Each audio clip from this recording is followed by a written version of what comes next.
Greetings, Mavericks and new viewers.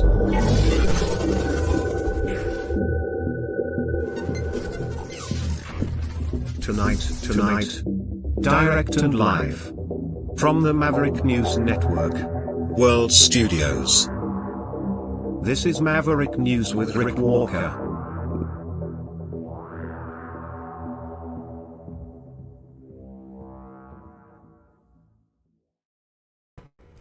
Oh my goodness, we have a technical glitch, but it's fixed. Welcome back everyone to the Maverick News channel. Great to have everybody here. Welcome Maverick family and new viewers. We have one heck of a show lined up for you. Dragon will be joining us shortly, at least he's supposed to, as long as everything works out on the technical side for him. He's up in Montreal, again at McGill University, on campus at a Palestinian protest.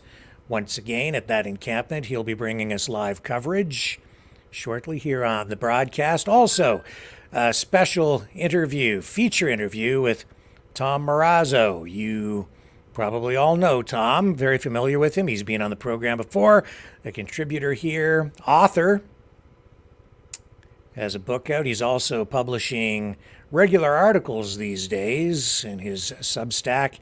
And that is why I reached out to him to ask him to come back on tonight to provide some analysis of what's going on specifically in Ukraine, but we'll talk about all the insanity out there with him. Tom, of course, connected to the freedom movement and the freedom convoy.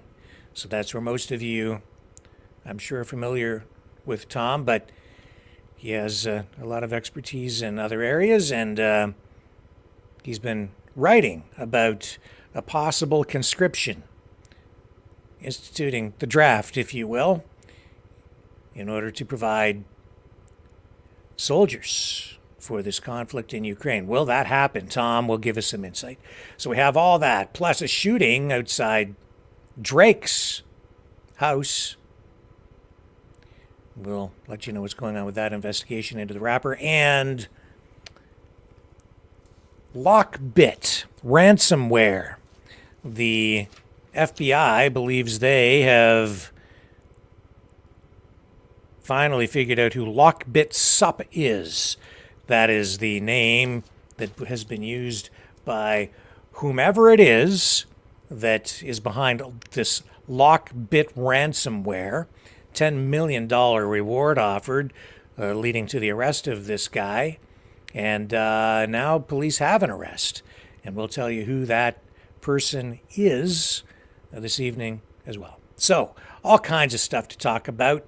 It's going to be a great program.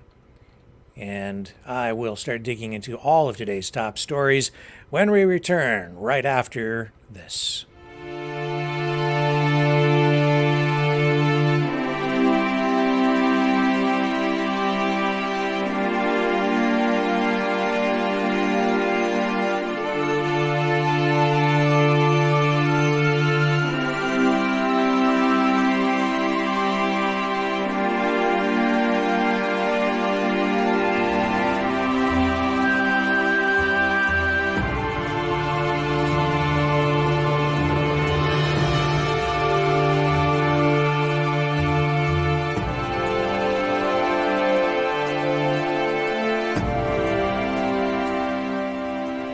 Maverick News. The world is watching.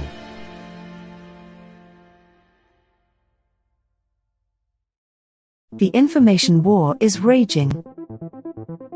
Truth without integrity is worth nothing. Maverick News. Because those who have power and those who seek it must be held accountable. The world is watching. Join our family of truth seekers. Donate today and add your voice to the chorus of Maverick Knights. Donate at maverickdonations.com. Truth. Integrity. It's the Maverick way.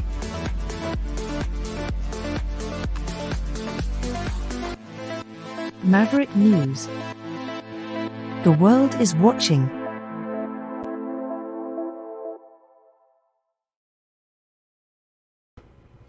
Okay, I also know that we're having a bit of a technical problem over on our main Rumble channel, so I am going to pop over there for a moment and make the change. Here we go. I think that should help rectify things. The channel setting was not correct.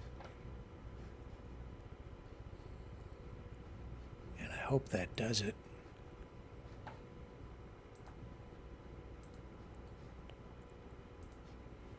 There we go. Sorry about that. So we're on the secondary channel. That's firing properly. Let me make sure again that everything is okay on the main channel. We've had a lot of technical problems here this week, which I do apologize for. It's been a very strange week technically. I don't know what the heck is going on or why we're having all these problems. But we are. So let me go back over here and check this. There we go. I think we're okay. I hope we're okay. We'll continue with the broadcast. If we continue to have a lot of trouble, I may have to discontinue the broadcast, reset everything up, and then come back on again later. Again, like we did earlier this week. But for the moment, I'm going to proceed as though everything is happening properly. I don't know. It's been a tough week for the channel. Yeah, and I'm not seeing very many people in there. So I'm just going to check in the chat. Everything okay in there?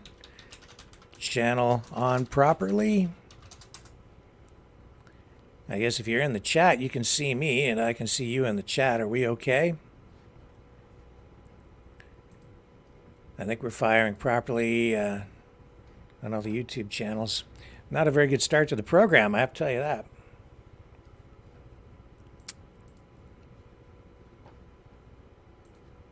Weird.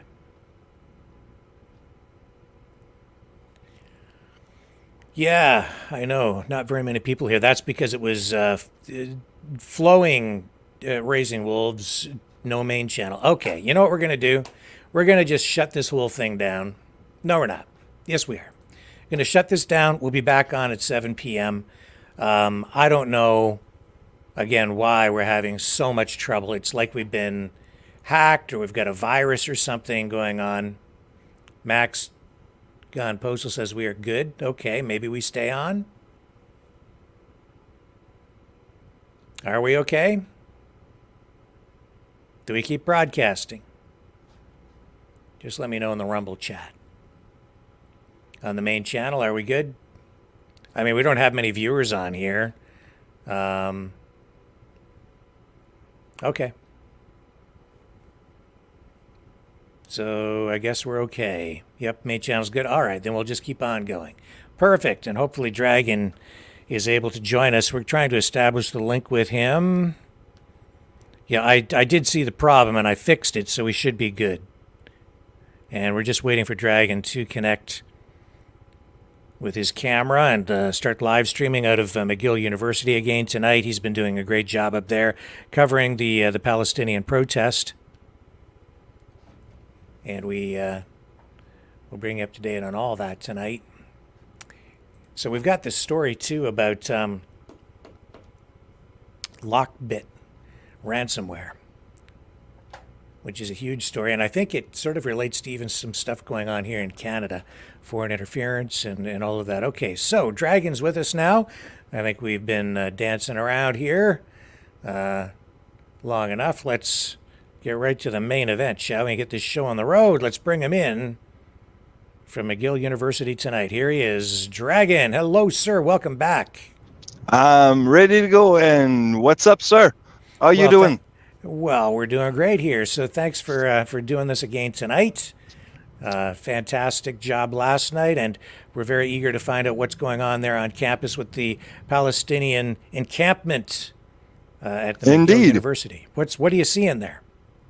Well, actually, for the last 2 days, actually, as you can see, there's this new banner that has been erected yesterday. I don't know if you can see it right, but it has a beautiful message, right? So this is what it is. And also this black banner that was erected also yesterday. So A black banner? yeah, I don't know if you can see it right here. Oh, there you go. This beautiful black banner right there. What does it say? I can't make it out. There's somebody in front of it. It's basically for the queer, for the Palestinian, and Okay. basically with a F word I see. around. Okay, so all right. And what does the big banner in the back there? What does that say, Dragon? The one is the one act, one echo. Together we make the difference, or a difference. So this is the new banner that I haven't seen yesterday, actually. So this is the new one. So what can we make out of this one? I wonder, actually. Interesting. So what's happening there with the crowd? Is it about the same size? Is there any difference? Oh, I would say it's not, there's not much of a difference from the last 2 days. As you can see, it's about the same size. Right now, they are kind of scattered around. The protest hasn't started yet as chanting goes or slogans. But yeah, we got a good crowd around here. Yeah. So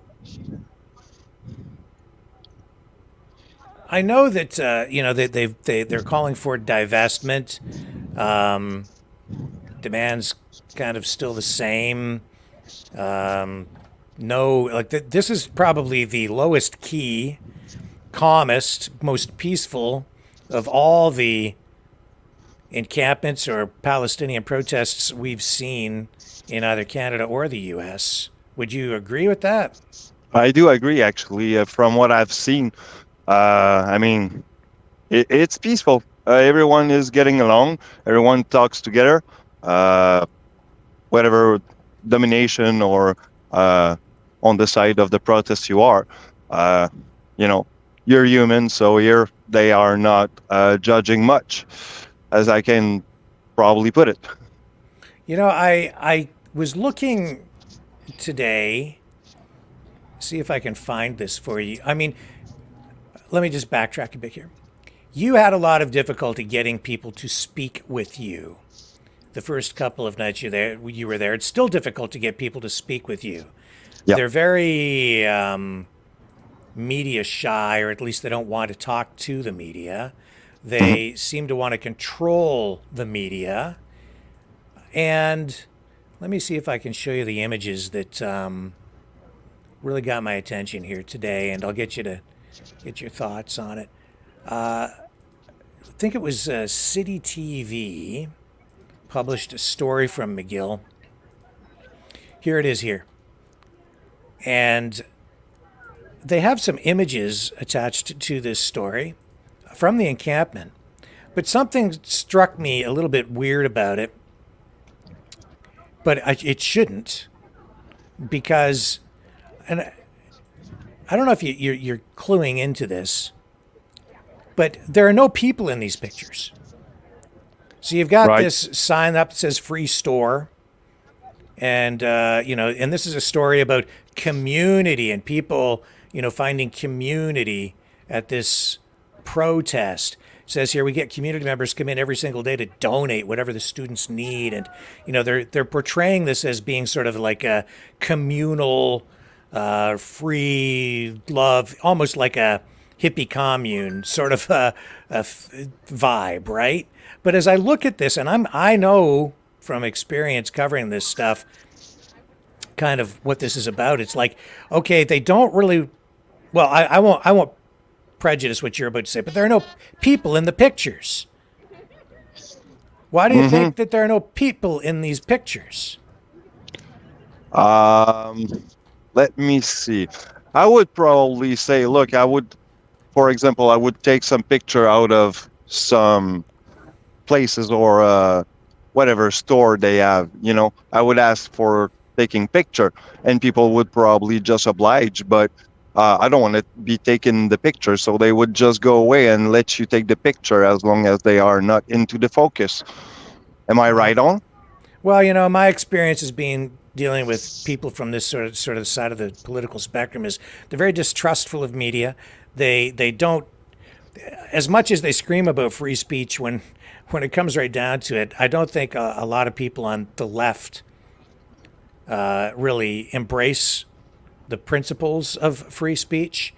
And so when you go to an event like that, and you displayed that, unintentionally with your live streams the first couple of nights, every night actually, you can't get people to talk to you because they only want to talk to approved media or media people that they think are on their side. And they don't really know you, so they don't know what you might say or how you might treat the subject matter. My take on that is no people in the pictures means the media, mainstream media showed up. They didn't want to talk to the journalist.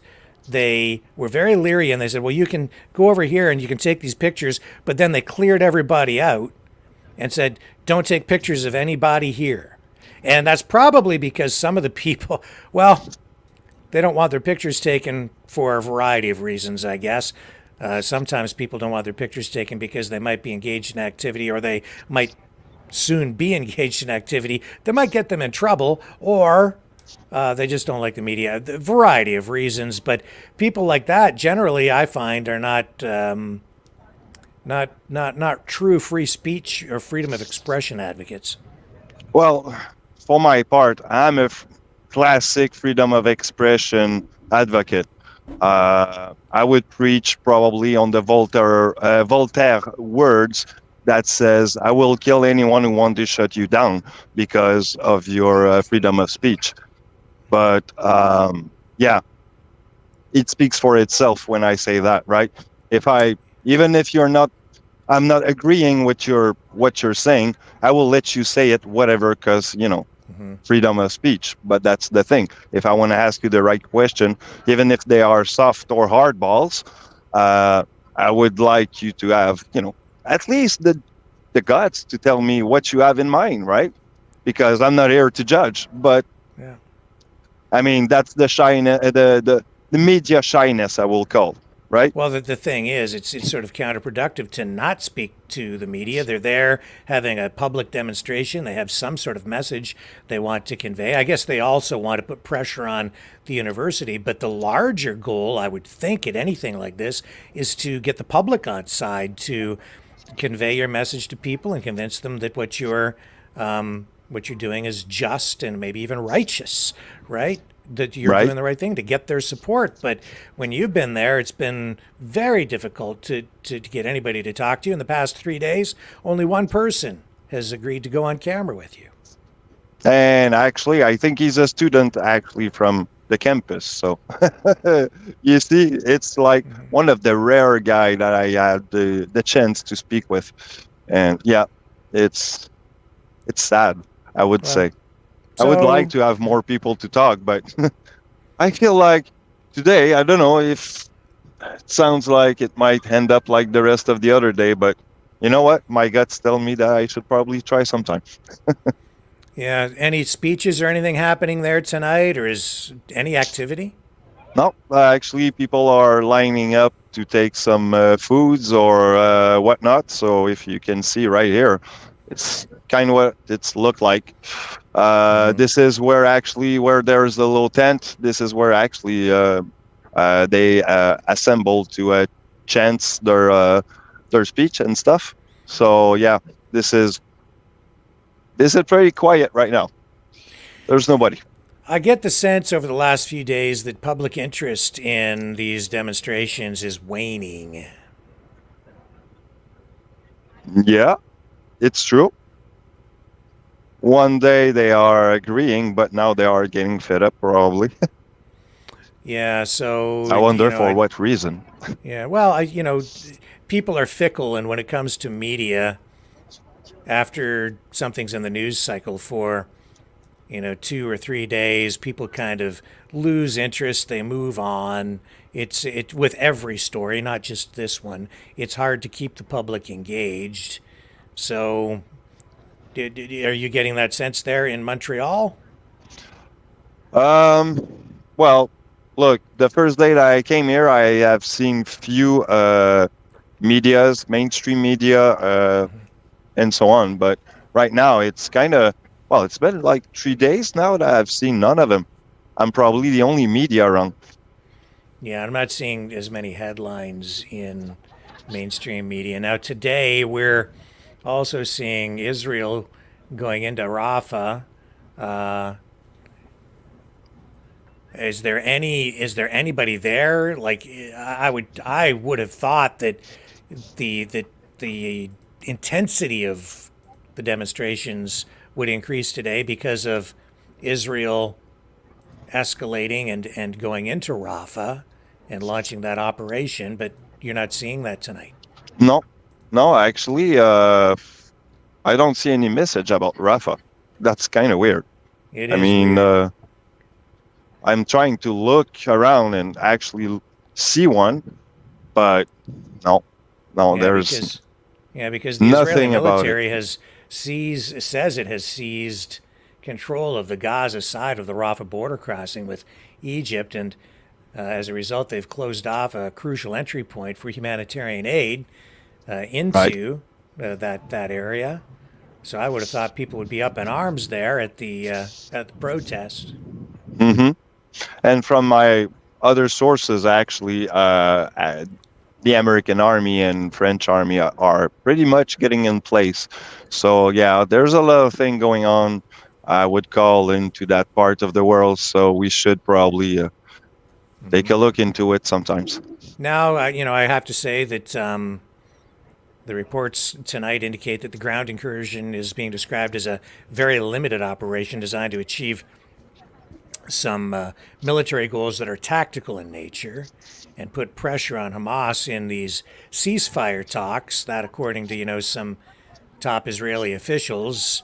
And we've seen Israel reject that ceasefire deal. Hamas says that they have agreed to it.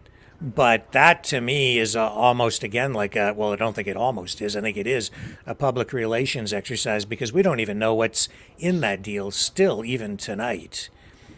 Do you want to try and maybe walk around and have a conversation with one or two people over there and see if we have a little better luck tonight getting some comments from people in the crowd? Why not? Hey, sir. Pretty beautiful day today, right? Right. Actually, I wanted to ask, what's your take on the encampment? What are you filming for? Actually, I'm filming for Maverick Media.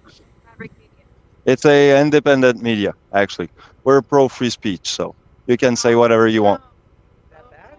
Free speech is bad? Free speech is a good thing. So, what's your first language of period?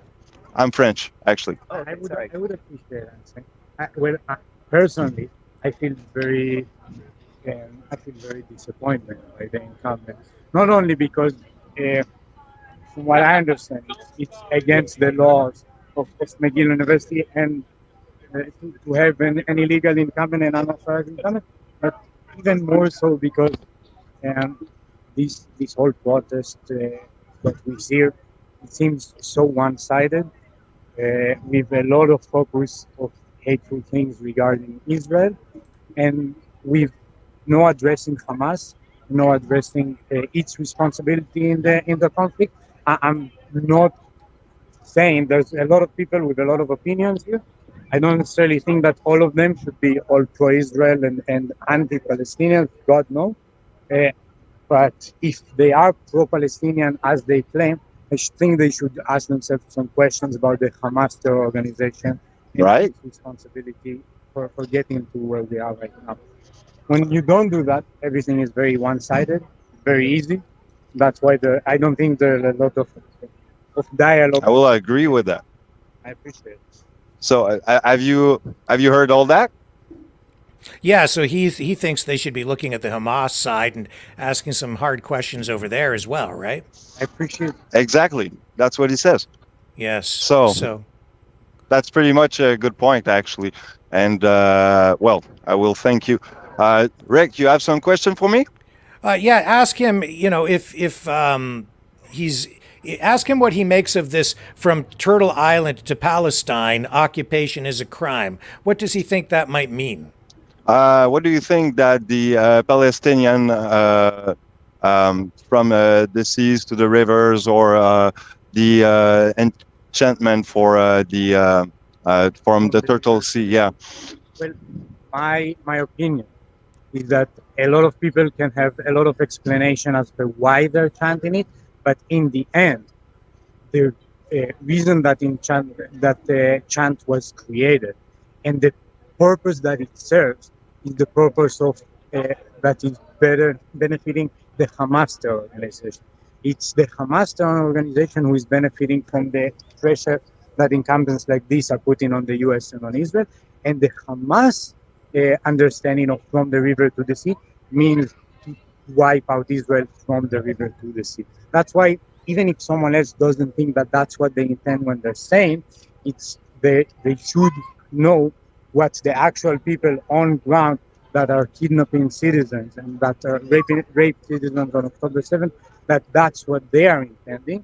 And when they are chanting that, they're actually making their voice louder. Right. If I could Yeah. Even add, in English, Get in a little it's closer from there, the river Dragon, to so the we can sea, hear him a bit Palestine better. is free. You wouldn't want that. But in Arabic, it's from the river to the sea. Palestine is Arab. Palestine Arabia. And so maybe the progressives think it's a call for peace, but actually it is only a call for war and nothing else. And it's lost on them, but it's not lost on us. There's no interest in peace in that call. And every time we hear it, it really is a call to murder Jews and nothing else. They might be convinced it's not, but there's no ambiguity about it. You're right. I do Ask him agree if on he's that. able to have a conversation with anybody there about it. Any questions? Can you have? Do you think you can have any conversation about that with anybody around there? We would love to. We're here for dialogue. We're here with open ears. I am very open to changing my opinions and changing my mind. I really want peaceful dialogue, but people keep saying things like, we don't talk to Zionists. I don't know how they think they're going to solve a conflict if they're unwilling to have conversations with people that disagree with them.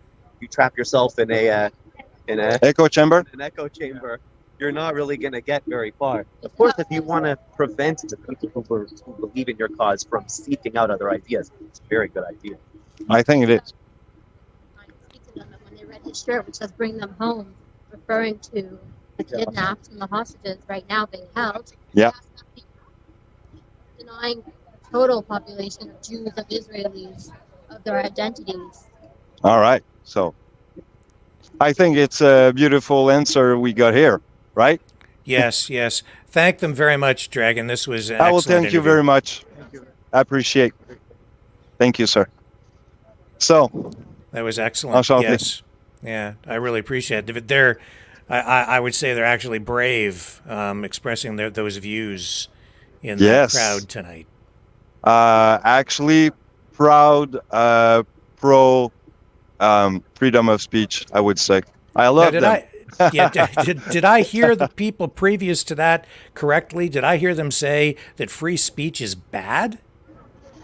Yeah, there's one of them actually went away and like, oh no, I don't want to talk about that, blah blah, and just went away. And those three guys stood there just eager to answer my question. So Wow. did I said it was my lucky night today? I did said that 5 minutes before this interview, which is, hey man, I love it. Yeah. What a beautiful night. Yeah, make sure you get in nice and close to them. Maybe stretch your microphone out a little bit so we can get good audio from them when you do find somebody to talk to. Let's stroll around a little bit more and see if we can find somebody else to speak with. I'm Right. sure we'll find a variety of opinions. Actually, let's see if I can get those. Actually, I want to ask you guys about free speech. Are we agreeing that today we need to say something about free speech right here, right now, about what's going on here. Yeah. Right? So what is the message? I mean, that was pretty vague, though. I'm not sure I understand what you mean. Well, for example, if I ask you, what is the message between to the river to the sea? What does it mean to you? It means that no violence should be committed there. Okay.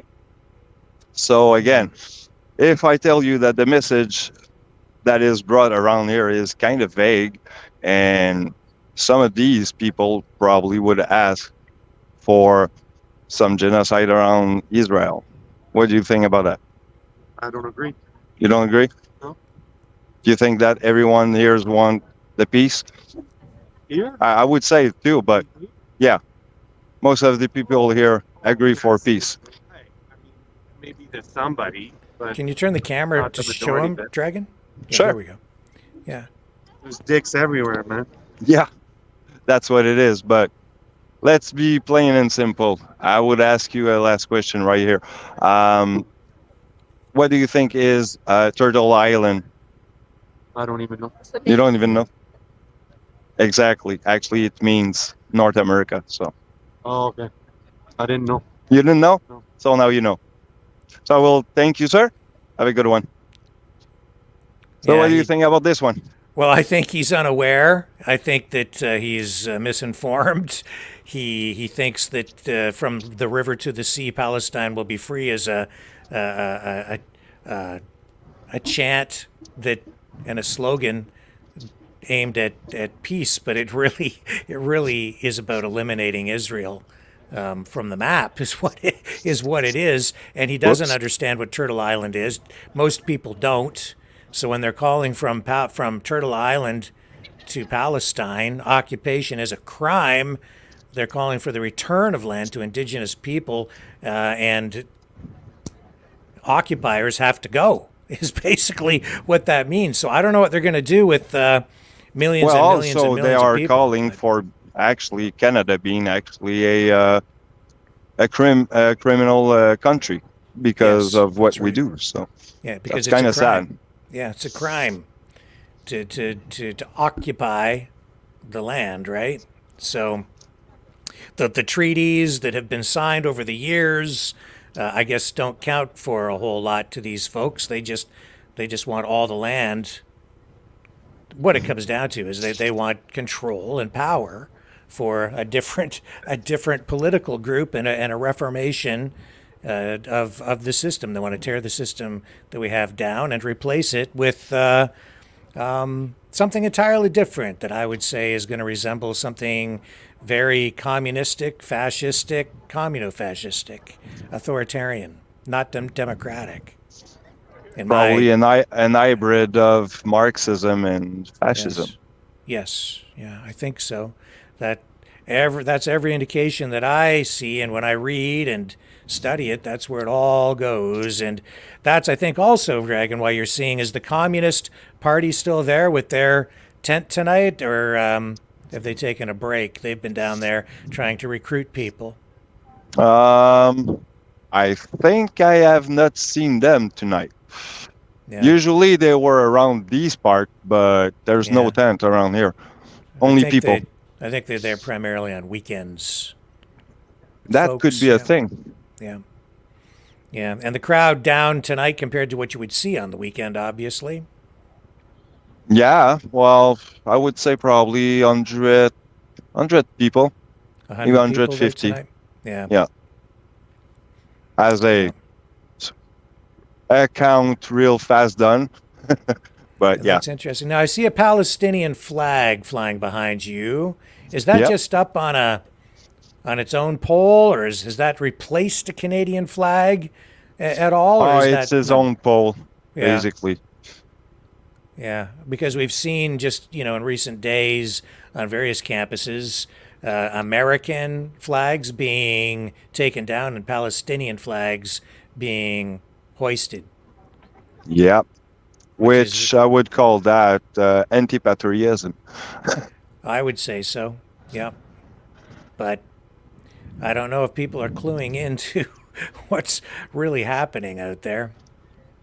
If I may make an estimation, and probably anthropologically speaking, probably 60% of the people right here doesn't even know half of what's going on or what is the chanting means or the slogan behind and the meanings. So it's kind of sad. Which is exactly what we just heard from that gentleman who doesn't know what Turtle Island is, and he's overlaying his own interpretation of what that chant really means. Yeah, and compared to the first three guys that we had, that were, I would call that amazing, because they know what's going on, right? So you have it, guys. I mean, I think you cannot have a better view of what's going on both sides. It's kind of sad, but disinformation and misinformation is hard to not get around nowadays with the propaganda and what's so on. So, well, it's kind of sad. Yeah, I'd say free speech is in peril because so many people are so misinformed, misguided, and unwilling to stand up for the principles that and the virtues of free speech. You know, there you are, Dragon, trying to give people a voice and defending free speech, helping to actually platform people that maybe you agree with, maybe you don't, but you're giving everybody an equal opportunity to speak. But the people on that side, I mean, free speech is bad. That's what the guy said. That's just that was kind of crazy. And that's another thing, right? I mean, I'm not versed in every sphere of the subject, right? There's things that I also ignore. So, I mean, I need probably to get more into the subject to get more like rusty low infos. But the thing is that even though I'm not versed like into that subject as much as you can be, Rick, I'm still there trying to get like the pulse of everyone, trying to, I'm just being objective and trying just not to push anything around. And that's what it is, right? I mean, you cannot have anything more, I would call natural than that. Yes. Well, it's a natural scene. Yeah. Those images I showed you from City TV, where there are no people in those pictures. I've covered so much of this kind of stuff over the years. I know what's going on there. They're like, okay, you can come in and take pictures, but you don't take any pictures of any people. And they put all these restrictions on. And the reality is you're in kind of a public place there. You have every right to be there to take exactly stills or video. And yet they're the ones occupying the space and restricting your rights and the rights of other people to express themselves, your right as a journalist to be there and document things. And I mean, you're just there live streaming tonight, so you're able to just kind of go around and do your own thing, and nobody's really pushing you back. But I think that's because you're just kind of a little lower profile than, say, CTV or City TV or one of the mainstream media outlets coming in with big cameras and a big production crew, right? Sure, I would have, if I would have like a CTV shirt or something like that, people would probably run around and not even try to ask me anything or answer any of my question. But yeah, and that's another story. I understand people don't trust mainstream media these days, but this goes beyond that because they're shunning you as well, right? And you're independent. They just don't want to talk to anybody unless you are, in their little group of people and you agree with them, then they'll talk to you. But as that guy said, they don't even really want to have a conversation with people with the opposing point of view. No. To find any kind of common ground, it's a very difficult thing. Exactly. So I would ask myself if here it's kind of hard to have a proper conversation, even though you're not on the same page, right? How is it hard for the countries like Palestine and Israel to get along together because of what's going on? I mean, if one is shunned to talk to the other, I mean, that kind of show you probably where the culture goes or how is where it is rooted, right? Well, there's no more appropriate place to have open, honest dialogue and to hash out serious and difficult issues like this than on a university campus. This is where ideas are supposed to be explored, history reviewed, issues potentially, resolved even. This is where this stuff gets aired. Yeah. But no better place in the world than on a university campus, and yet people there trying to impose restrictions on people. I don't think this looks good for the future. I see where it's going, and I don't like it. No, something's wrong with that.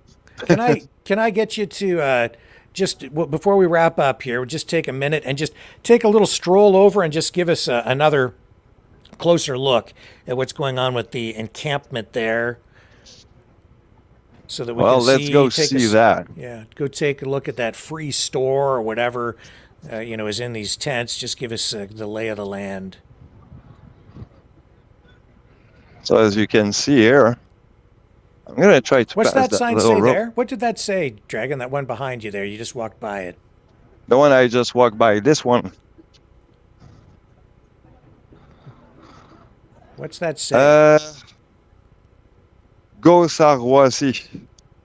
So basically, it's no freedom until Palestine is free. I see. I get you. Okay. All right. I would say, what is that flag? Is that Irish? Yeah, that's the Irish flag, right? Next to the Palestine. I think that's the. Isn't that? I can't really see it here on the screen. Is that the flag of Hamas? What the good question. No, the Hamas flag is just all green. Or is that the Iranian flag? I don't know. I can't really make it out.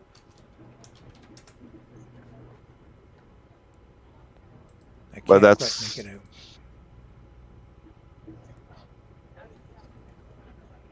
I think that's an Irish sign, though, if I'm not mistaken. So that's what the encampment looks like from a closer look. Yeah, it is the Irish flag. Yeah. Yes. What are we seeing here on these signs? What do they Non, say? c'est pas des photos en fait. Oui. Ah, ok, c'est bon. Je te remercie. Est-ce que je peux faire regarder de ce côté-là? Oui. Ici, il n'y a pas de problème pour les signes, c'est vraiment juste pas... Pas au-dessus de la barrière. Ah, ok, je te remercie.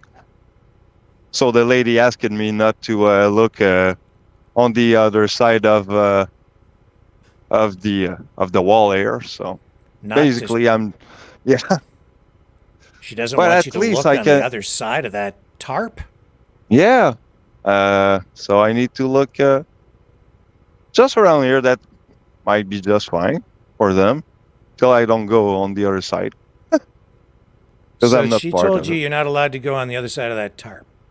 Yeah, to look on the other side of. So yeah, so that's what it is, though. Kind of. Well, what are they hiding back there? I don't know. You know what? There's nothing liberated about a zone where you're not allowed to go. Mm-hmm. There's no liberation in that. As I'm going to respect their choice, I'm not going to go underneath or look behind, but I can feel my freedom of news anchoring being a little bit attacked. Well, that's a restriction on your freedom of speech, your freedom of expression, your freedom of movement, freedom of media. Uh-huh. So she just imposed some pretty serious restrictions on you and violated your rights in a public place, frankly. That's we got view. some speech about colonialism and right here. Under what authority are they imposing these restrictions? Do they have title to this land? Do they control this land? Who's she? But anyway, we don't want to. That's a good question. Under what authority do they impose these restrictions and take control of this land, or this property, this university? So we got a colonialism sanctuary here. They are talking about colonism and the destruction of, you know, the land and cities. Seems like they're colonizing the university grounds. Sounds the same. I will agree with that. Well, you've got a tough job there, Dragon. Oh, well, you know what? I'm okay with doing it because who would, huh? Yeah. See, this is the thing. It's like they've seized control of the area. They're not just there protesting. They've seized control and they're restricting access, directing things. That crosses the line, in my view. Exactly. You know, if I can make a comment on some totally other subject right here. You see why I'm here and doing it in Montreal, since it's my little city where I live. Well, I will tell you that I was compelled to do it for a good reason. You know, those events, those stuff, I need to show that because I see a lot of streamers in the region, you know, like Ontario, Alberta, whatever. You know, I see a lot of people around Canada, but not much in Montreal as independent. So, you know, I kind of thought of probably start the whole thing. And here we go tonight. We have that. So, well, listen, Dragon. Let's get you back on camera here. Just step back in front of the camera. We'll get some final thoughts from you before we move on to other news for the night. Just wrap it up for us. Give us some final comments. Final thought. Well, our freedom of speech is in peril, but it's okay because the Dragon is there to make it look active again. So, well, look at that. The world is watching. Indeed, it is tonight. Yes. So Watching take care, at my McGill friend. And around the world. Thank you, Dragon. Awesome work again tonight. Really appreciate it. My pleasure. Always there for you, my friend. All right.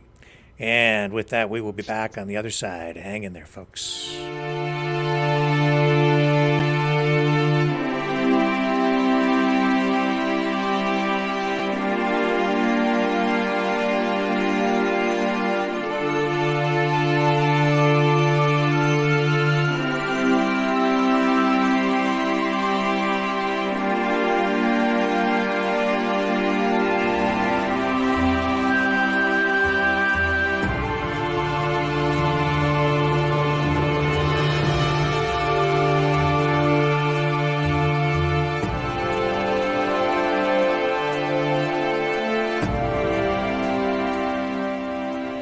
Maverick News. The world is watching.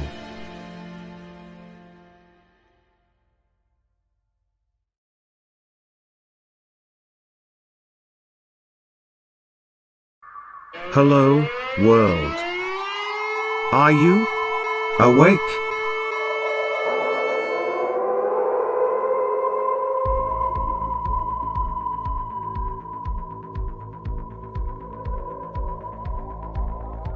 Uniting humankind by liberating millions of minds at a time. Maverick News. The world is watching.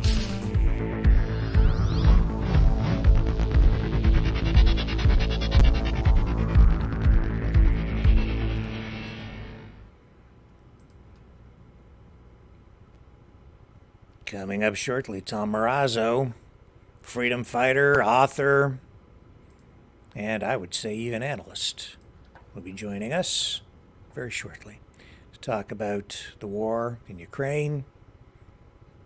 And I think probably we'll get some comments too about what's going on in Gaza from Tom tonight as well. So that will be, I think, extremely helpful and insightful. So what else is going on here? We have this whole thing with Drake. So, footage from numerous security cameras surrounding Drake's luxurious Bridle Path estate could hold the key to identifying the suspect behind the shooting of a security guard earlier today.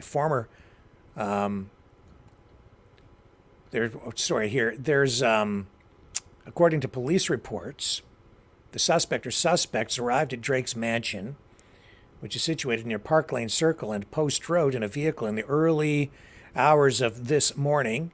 The incident, which occurred shortly after 2 a.m., left a security guard wounded and hospitalized. The shooting incident unfolds against the backdrop of a heated rap feud between Drake and Los Angeles rapper Kendrick Lamar. It's timely, I guess, that we just did that interview just the other night on Laurie's program, Strange Bedfellows, with the producer of a documentary talking about black culture and thug life and the impact of media such as this, rap music, on the black community, and the way it has really harmed people in many ways. So over the weekend, both those artists exchanged diss tracks laden with allegations and insults, raising questions about a possible connection to today's events. However, authorities have yet to confirm any link between the feud and the shooting. So this security cam footage, I guess, is pretty important to the investigators. And they are getting statements from witnesses there as well. So as this investigation progresses, authorities will delve into social media activity, probing for any indications of threats directed at Drake. Interviews with individuals close to the rapper, including those managing his online presence, are also anticipated to shed light on the circumstances leading to today's shooting. At this early stage, police are stressing that the investigation is ongoing, with motives yet to be determined. This is a story, of course, that we will continue to follow. And here we are in Canada, covering what I would say would normally be a U.S.-style incident or crime, shooting. But Drake, of course, an international star, and Canadian.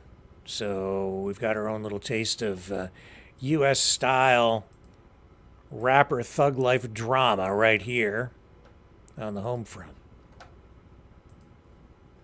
Now, also today, in question period in Canada, since we're talking about Canada, we're in Canada, we'll stay in Canada, at least for the moment. Question period. Pierre Poilievre, leader of the Conservative Party, refocusing again on drugs, drug life, not just thug life, but drug life, and the unfortunate reality that politicians, progressives, have embraced this idea of legalizing even hard drugs or decriminalizing them. Here's Poilievre holding Justin Trudeau to account on this issue again today. It's becoming a main issue for the Conservatives, a main plank. Le Conseil municipal. The Mayor and City Council of Montreal have requested legalization of hard drugs in their communities. Will the Prime Minister openly acknowledge the deadly mistake that legalizing hard drugs was in BC, or is he going to try to repeat this problem in Montreal? The Honourable Prime Minister. Mr. Speaker, BC requested a pilot project and we worked with them. We agreed to amend the deal with them to better meet their needs. And we will always be there to work respectfully and with respect for science with our partners. But we weren't going to go ahead with any project without the support of the provinces involved. And the leader of the opposition knows that full well. But he keeps on his ideological path, like Stephen Harper, even though that was rejected as immoral and obsolete. The Honourable Leader of the Opposition. Minister believe in the decriminalization of crack in children's parks, meth smoking in hospitals, or other hard drugs on public transit? Yes or no? The Right Honourable Prime Minister. Speaker, we believe in working with British Columbia and with any province that wants us to work with them on this, which is why we accepted their request to modify their pilot project on exactly those issues. This is something we will continue to do, to work in a basis of science around compassion and a medical approach, a health approach, not a criminal justice approach to dealing with the toxic drug supply and addictions. At the same time, Mr. Speaker, we won't be taking lessons from the Conservatives that continue to chase after a Harper-era policy that their own advisors said was obsolete. The Honourable Leader of the Opposition. It's an important question, Mr. Speaker, because we need to know what he's going to do next. I just gave him a chance to indicate whether he believes people should be allowed to smoke crack in children's soccer fields or meth in the faces of nurses in hospital rooms. He refused to answer, which begs the question of whether or not he will try to impose the same radical and extremist policy elsewhere. So once again, does he believe that people should be allowed to smoke meth or crack in children's soccer fields? The Right Honourable Prime Minister. Speaker, obviously no one in this House does. That is why we agreed with the British Columbia government to modify their pilot project to better suit their concerns. At the same time, Mr. Speaker, we've seen the extent to which the Leader of the Opposition will continue to try and use tragedies and ongoing challenges Canadians and vulnerable people are facing to try and score political points. It's the same reason he's said that he will suspend people's fundamental rights and freedoms to score cheap political points. That is not something that Canadians want to see, Mr. Speaker. Mr. Speaker, the Prime Minister legalized the use of hard drugs like meth, crack, and heroin in children's parks and in hospitals, and he won't rule out doing it again. This is not an academic question. The City of Toronto submitted a 153-page application, and I quote, seeking an exemption under Section 56.1 of the Controlled Drugs and Substances Act that would decriminalize personal possession of illicit substances within Toronto's boundaries. The Prime Minister's government has been working secretly with Toronto on that plan ever since. Will he, yes or no, rule out decriminalization in Canada's biggest city? The Right Honourable Prime Minister. Mr. Speaker, once again, we see the Leader of the Opposition trying to score cheap political points on the backs of vulnerable people to promote an ideology that does not work. Mr. Speaker, we will continue to be there with a thoughtful, compassionate-based public health approach on the toxic drug supply, and that means working with jurisdictions. When Vancouver asked us for an exemption, we said no. We would only work with the province, and that's what we did to work with BC. The same thing when it comes to Ontario or Quebec. We will only work with the provinces to ensure any projects they have go. The Honourable Leader of the Opposition.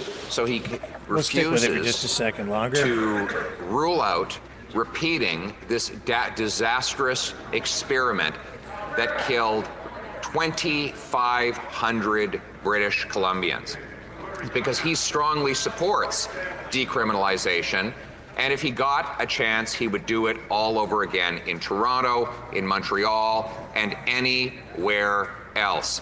Mr. Speaker, the final question, therefore, is even the radical NDP government in BC asked for him to reverse his decriminalization. Why did it take him 10 days and 66 more deaths to do it? The Right Honourable Prime Minister. again, Mr. Speaker, we see the extent to which the Leader of the Opposition will make political attacks on the backs of the most vulnerable people in this country. We actually only received the completed request from British Columbia Friday last week and approved it the following Monday, 3 days later, Mr. Speaker. We will always respond quickly in a science-based way when people's lives are on the line. The Leader of the Opposition is continuing to spread falsehoods, Mr. Speaker, instead of actually following the facts and caring for Canadians. Here, here. The honourable member for Belleuil. Okay, that's the end of that for tonight. Let's take a quick break. Tom Marazzo is waiting in the wings. We'll go to him when we come back after this.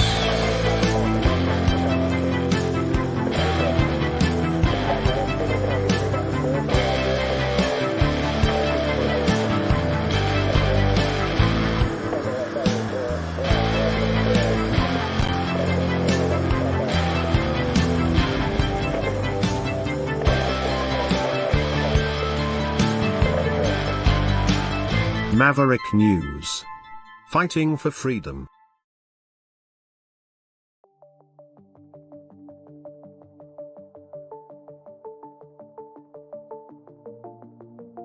Greetings, brave Mavericks. Our quest for truth continues. We go beyond fake news.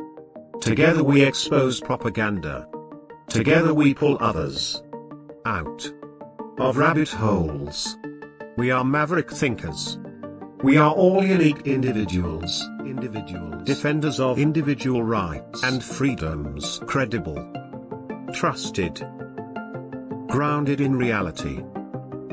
Maverick News, Maverick News. Defending free speech, free speech. Donate at freedomreporters.com. Do it now. Tomorrow. Maybe too late. Maverick News. The world is watching.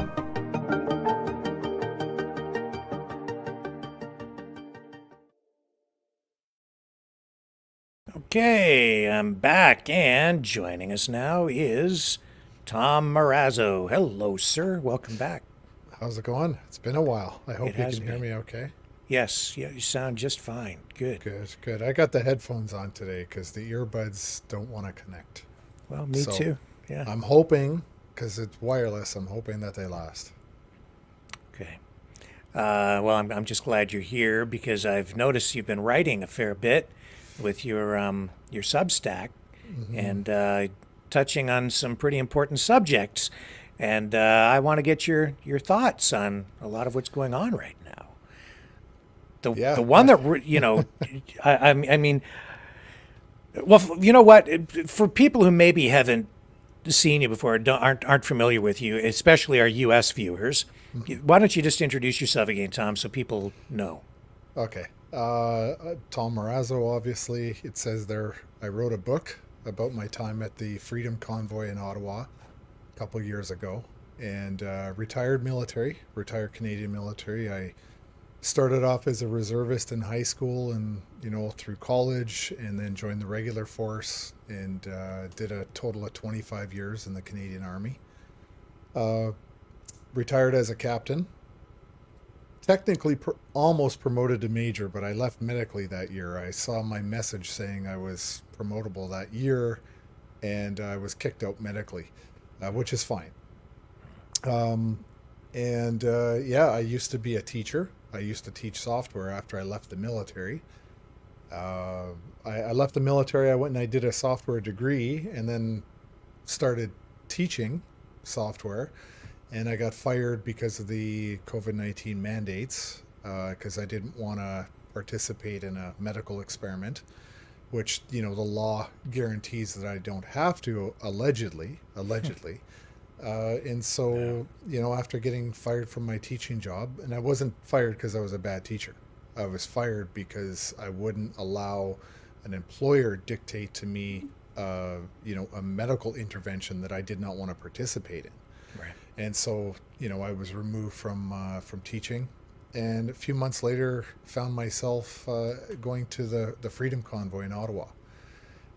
Didn't intend to take on a significant role, but it just, that's the way the stars aligned, and I ended up, taking on a much more significant role than I had ever anticipated. Rick, you know about that. You're the guy who read the book. You're the one. Mm-hmm. So, yeah. No, and ever since then, it's just been, I ran for provincial office. Mm-hmm. I helped with a friend, James Topp, who marched all the way across Canada protesting the same thing as the convoy. Yep. And now I'm living in the Greater Toronto area, and I had my first job interview today. The first one since I was fired over 2.5 years ago, in the very first job interview I've had since I seriously started looking 13 months ago. I finally got one job interview as a software developer today. Wow. I've been looking since April of last year. So, fingers crossed. So, but yeah, you're right. I've been doing a lot of writing. These issues that come up, and I seem to have opinions about them, and I'm happy to say that people seem to respond very well to some of the articles that I've been writing. I write a lot on Twitter, and I contribute now. Now I've noticed people on Twitter, they don't want to read long format stuff. So I thought, you know what, I'll take it over to Substack for people who prefer, the old school way of actually sitting down and reading. So yeah, I transitioned over to Substack, and posted a lot of the articles I had written on Twitter. But I thought maybe that was a better audience for that. So, that's where you noticed that one of my recent articles. Yes, I did, and that's really what prompted me to contact you. You were writing about the possibility of conscription because of what you're seeing in Ukraine, and that's, I think, it's alarming to me. I think it's alarming to probably other people if they care to look at it. What do you see happening there? Do you really think that we could end up with conscription? Well, there's a certain amount of different factors that are at play, right? If we go back in time and we look at Canada's history, World War I, World War II, we didn't initiate the wars with conscription already in place. We enacted those things to find replacements, because young Canadians, men and women both, signed up for service overseas in one fashion or another. The women weren't allowed into combat for those two wars, but they participated in many other ways. And so, as time went on in those wars, there was replacements that needed, because we had a lot of casualties, injuries, you name it. But regardless, you still need to replenish your soldiers. And so Canada, it was a very difficult decision in World War I to do this. But because they did it in World War I, it was easier to implement in World War II. But in between the two wars, they rescinded the conscription. They only did it for wartime. But Canada, and so I want to contrast that a little bit with America, because right up until the Vietnam War, there was conscription. There was mandatory military service that Americans had to endure. And I'm not so sure about the other NATO allies. And I don't necessarily care, or I could presume to know what the Russians and the Germans and everyone there was doing. But we've set this precedent in Canada where we can't sustain our numbers. Okay, and there's a lot of rumors in south of the border in the United States. They do something called redlining, where you've served in the military, you're about to be released from the military, but the American military, they'll retain you because they want to redeploy you. You're now trained, you're able-bodied, they've invested in you, and they, under national security reasons, say, no, we're going to keep you, we're going to redline you, stop you from getting out of the military because we want to redeploy you. Okay, so in some cases, I can't confirm this, but I have heard rumors where people have served in the American military, they've left the military, and then they're being called up again to possibly go into future contacts. I can't confirm that one. But what this always comes down to is the need. Like, you have a national defense capability, presumably, unless you're Luxembourg, and you're now looking more like Ukraine. So when your numbers get too low, you've got to do something drastic to make sure that you have a national defense capability. And that's what conscription is all about. Right. But what I've seen, my experience, because years ago I had done some training with Eastern European officers. And, the common theme, and it's not hard to understand why, but the common theme is that conscripts are not the best soldiers. They're not there because they're ideologically motivated to be part of the military. It's not their calling. It's not that passion that they feel. If they did, they would just join up the regular military. But they're being told that in order to stay out of prison, they need to serve in their nation's military for a certain period of time. Okay, so this has always been about, the need to defend your country, or to be deployed into a conflict zone where maybe your Congress or your king has gotten themselves into a bit of trouble. So now they have to rely on other countries to come and bail them out. So, we look at the Ukraine situation. It doesn't necessarily matter. Like, I could get into, the justifications or the lack of justifications for why that conflict happened, but it doesn't necessarily matter. What matters is two things: the numbers of people joining the American military, all the Western militaries. Like, nobody's joining the militaries like they once did. Certainly not during the GWOT, which is the Global War on Terror. The numbers across the Western civilizations are down in terms of joining their militaries. I think we are estimated to be somewhere between 12 and 16,000 vacant positions inside the Canadian Armed Forces. Now, I want to put that into context so you understand how devastating that is. Okay, our regular force, that's Army, Navy, and Air Force. We don't have Marines like the U.S. But our regular force is in the neighborhood of about 60,000.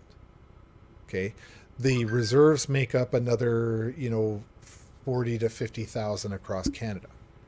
Okay, for a country that now has about 41 million people in it. Okay, the New York City Police Department has 35,000 officers. Yeah. Okay, and those are police. Those aren't cooks, mechanics, logistics officers, maintenance people that work on ships or work on aircraft. Mm-hmm. Those are 35,000 police officers by and large, with some admin staff. So when you look at Canada's numbers and you're looking somewhere around 60,000 is what you should be, and you're between 12 and 16,000 down, and you're antagonizing a former superpower, which, by the way, has many, many more numbers than Canada, mm-hmm. is battle hardened now, has a cyber warfare security much more superior to Canada's. And they have proven, well, it depends on who you talk to. Okay, that, unless I were to get on a plane, go to Ukraine and confirm it for myself, I really don't know who to believe, who's losing soldiers. If you talk to Colonel Douglas McGregor, he'll tell you that Russia has been kicking the living crap out of Ukraine the entire time. Mm. But, I've talked to a friend of mine, he's a colonel in NATO, in Germany, who says, no, it's the other way around. The Ukrainians have been beating the crap out of the Russians. I don't know who to believe. Okay, I really don't. But here's one indicator from me. Why does the West have to keep sending billions and billions of dollars worth of ammunition and weaponry and all of these supplies to Ukraine if they're winning? And why hasn't the border between Russia and Ukraine changed now back to what it was when this whole thing started? So by that sort of standard, I'm thinking they're in just mostly my gut feeling is I'm actually believing that Russia has taken the advantage. Russia is beating the Ukrainians in this war. I think why this war started, I don't know, but I can surmise. But at the end of the day, what it comes down to is NATO is surrounding Russia on 3 sides. Mm-hmm. Okay, if you look at a map, and I did this, and I think I posted it on Twitter, it was a map of Russia. North, east, and west are all NATO countries, all around Russia. The only ones that are not are really the south of Russia. So you're looking China, kind of India. There's Asia and all that stuff that have not been taken into NATO. But if you look at all of the countries on Russia's western flank, it's all NATO except Ukraine. Mm-hmm. Okay. When George Bush Sr. was the president, allegedly, and I'll say this allegedly because I wasn't in the room, there was an agreement that NATO would not expand towards Russia. They wouldn't do it. But since George Bush Sr., every president after him has started to move NATO countries towards Russia. Well, now, actually, that agreement or that promise, if you will, was made actually during the Reagan era, because when the Berlin Wall came down. Yeah. Yes. They started working on it, and I think Bush said, yeah, okay, we'll abide by that. And then after that, Clinton and everybody just said, no, let's just keep going, right? Now, there's another theory out there is that the Eastern European countries were afraid that eventually Russia would want to start expanding outwards again.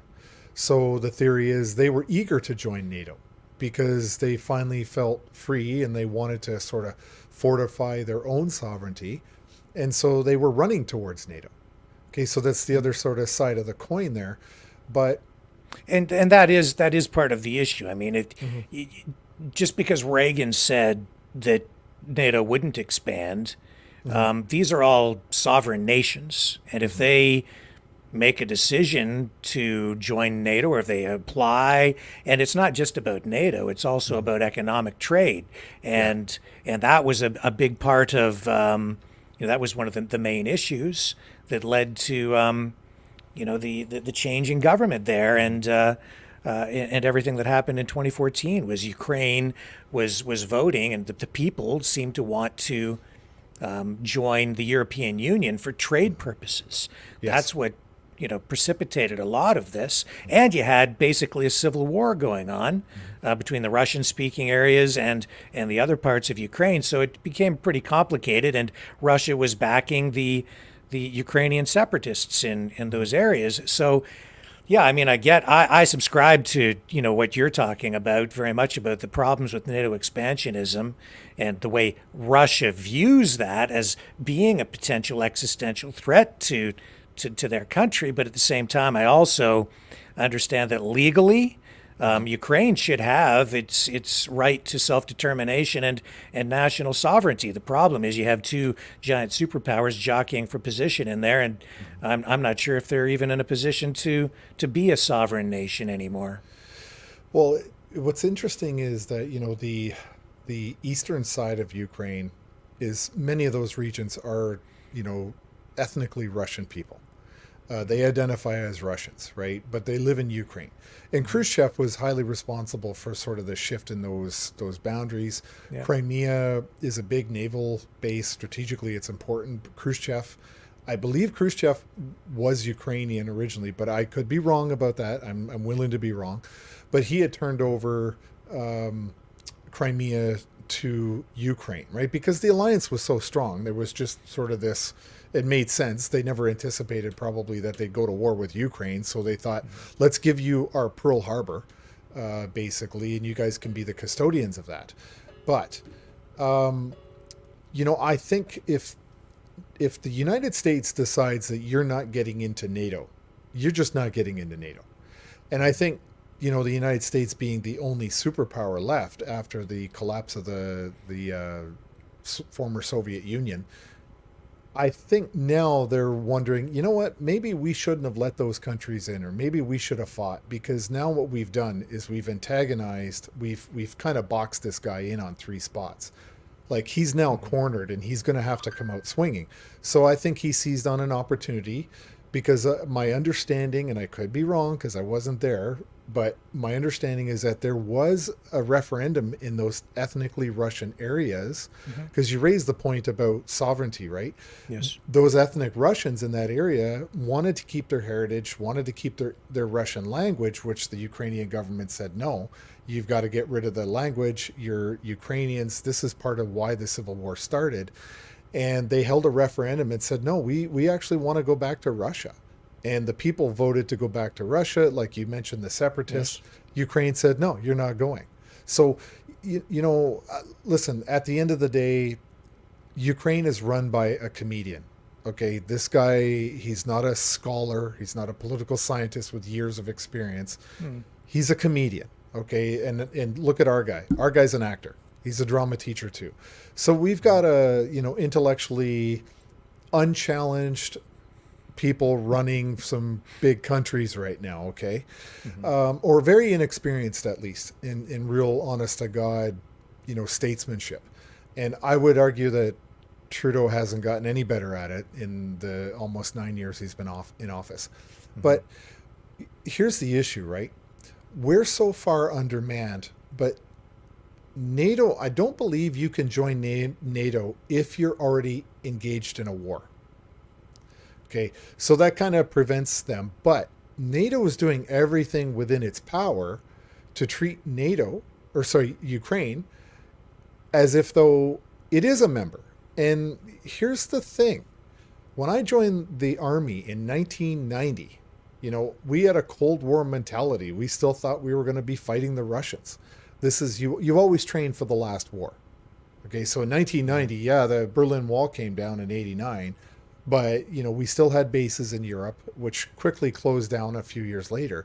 The question always, has to be asked is, once communism fell, or the Berlin Wall fell, and Russia was no longer a superpower, what was the virtue of NATO's existence?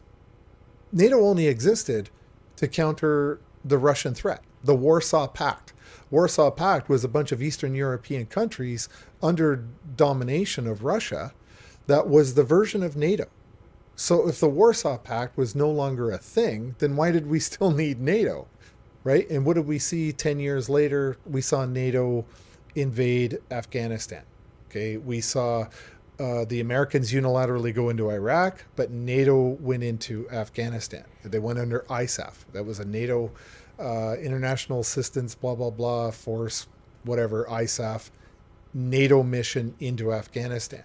So they got 20 years out of NATO justification for their existence in the global war on terrorism in Afghanistan. But now we look at NATO's growing. NATO's growing, but yet they don't have the big bad guy. They don't have the big enemy. Well, they do now, because it's Russia.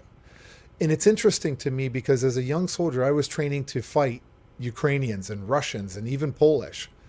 Okay, and I've been to Poland because the love of my life is from Poland. And so here we are.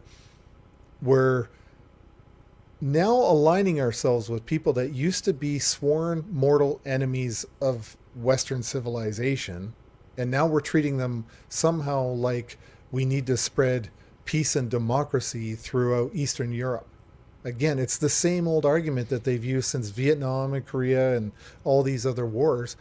But at the end of the day, if they keep antagonizing Russia, and Russia has been threatening to do missile nuke testing, and they're getting real cranky. Okay, they're feeling boxed in, and the West is just constantly antagonizing them. So as these threats go back and forth, somebody's going to make a wrong move. And if any of those NATO countries get attacked by Russia, they'll give themselves the justification to basically say an attack on one NATO country is an attack on all of us. That's going to give NATO the green light to go after Russia full scale. Now, Canada, in their infinite wisdom, is more concerned about woke ideology and putting tampons in the men's bathrooms on every single Canadian Armed Forces base in Canada, in federal buildings. I even heard BMO did the same thing, by the way. I know Trudeau's trying to get tampons put in the washrooms of all for construction companies. I mean, and you were talking men's washrooms with tampons. Men's washrooms. I mean, we're not focused on war fighting. We are antagonizing a former superpower with nuclear weapons and a massive military who is now battle hardened. We keep poking this guy, sticking our thumb in this guy's chest, and at some point, if NATO does go to war with Russia, where in the hell does Canada think they're going to get the troops to go and fill those positions? Because I'll tell you, we have three regular force brigades in Canada. There's one in Valcartier, there's one in Petawawa, and there's one in Edmonton. Okay, there's 3 brigades. We can't even fill every position in those brigades now that we have in peacetime here in Canada. We also have a very sizable force building up in Latvia, and they've been there for a number of years. Okay, Trudeau has in his infinite wisdom has decided he wants to fill an entire brigade in Latvia. A brigade is about 5,000 people, roughly. He's going to have to strip bare Petawawa, Valcartier, and Edmonton just to fill one brigade in Latvia. Okay, and then where did the replacement come to backfill those different brigades? Is he going to get them from the reserves? Even the reserves are under strength. Don't forget, we just went through a massive purging of people who have been demoralized, who had been harassed, and who did not participate in the COVID-19 experiment and decided to leave the Canadian Armed Forces, or they were forced out under a dishonorable discharge because they refused to have their rights violated. The rights, by the way, that they have sworn an oath to defend with their lives. Right. But those rights don't extend to them. It's ridiculous. So this is why I saw a TikTok video which inspired me to start writing that video and really digging into this and kind of looking at it. Mm-hmm. There's a large number of British that were terrified doing a bunch of TikTok videos saying, are you crazy? Like, they're basically, because their government told the British public to be prepared for conscription, for a draft into the war with Russia, told the public to prepare for war. Why would you do that? Why would you do that if you're not seriously contemplating it? So when you look at all the factors in Canada, in NATO, if they do get into a kinetic war with Russia, and Canada will not be able to meet its NATO obligations if it doesn't have enough troops. And it really comes down to supply and demand, unfortunately. The demand is going to be you picked a fight with an enemy that's way bigger than you are. The supply of your soldiers is critically low as it is in peacetime. And now the demand is going to dictate you increase your supply.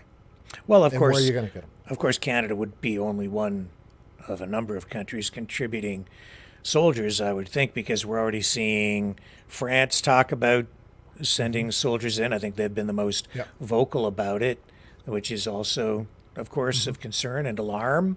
We can maybe come back and talk a little bit more about some of these factors, surrounding all of this, but that's kind of where we're at with it.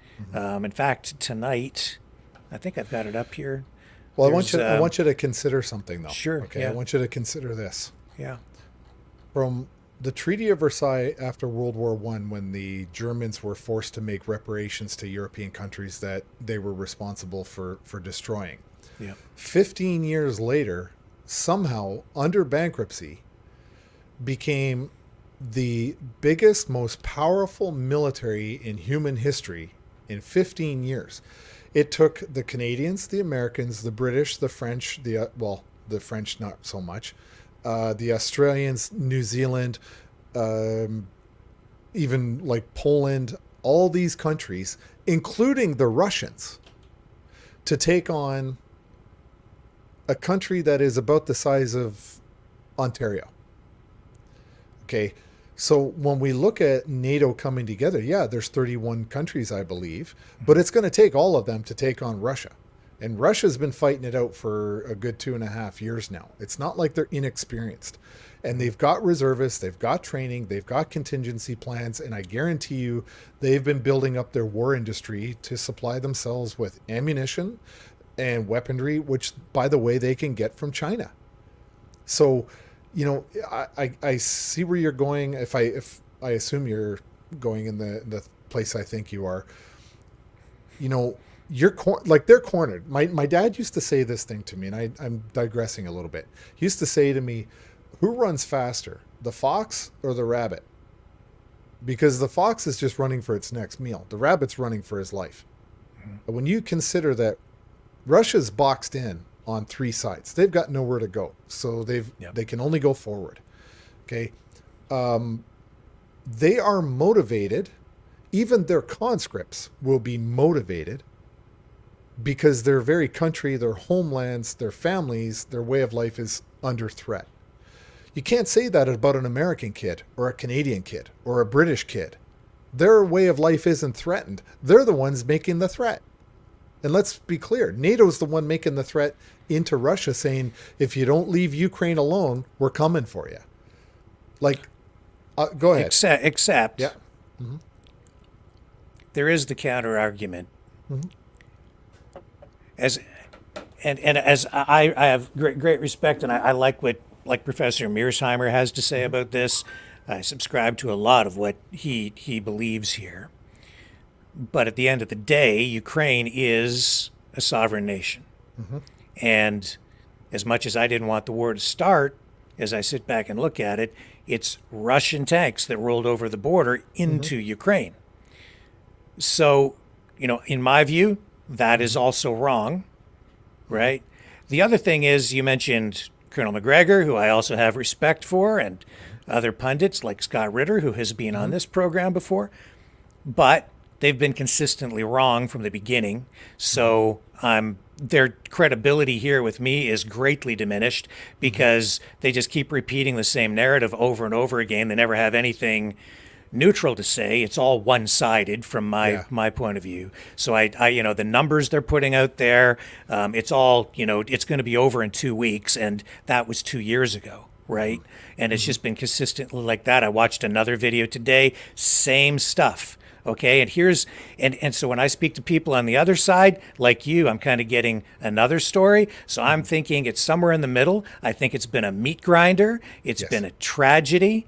It's a war that really didn't have to happen. Both sides share blame in that, and you know, and now we're into it. I see an existential threat to the West now because of this, a conflict that irresponsible politicians got us involved with, and bureaucrats and warmongers. And I also see on the other side that, you know, as Professor Mearsheimer said, it doesn't matter what the West thought about NATO expansionism. It only really mattered what Russia thought about it. Yes. And he was quite right about that at the time, in my view. He's quite correct, because we got what he predicted would happen. Russia would respond, and they went into Ukraine, which legally, regardless of whatever verbal agreement might have been in place from Reagan and Bush at the time, there's nothing formal that said, we will make sure that none of these countries ever join NATO. There was no treaty or anything of the sort, right? So these countries had the sovereign right to make that choice, to trade with Europe, to move to the West for a lot of reasons. Maybe they, you know, for reasons of freedom or economic prosperity or whatever they were thinking. So the people were making those kinds of choices. So right now we have it's a war that's really happening, and there's a crap load of propaganda going on both sides. But I would say the Russians have a very sophisticated, a much more sophisticated information warfare capability than we are giving them credit for, and they probably don't want us to know about.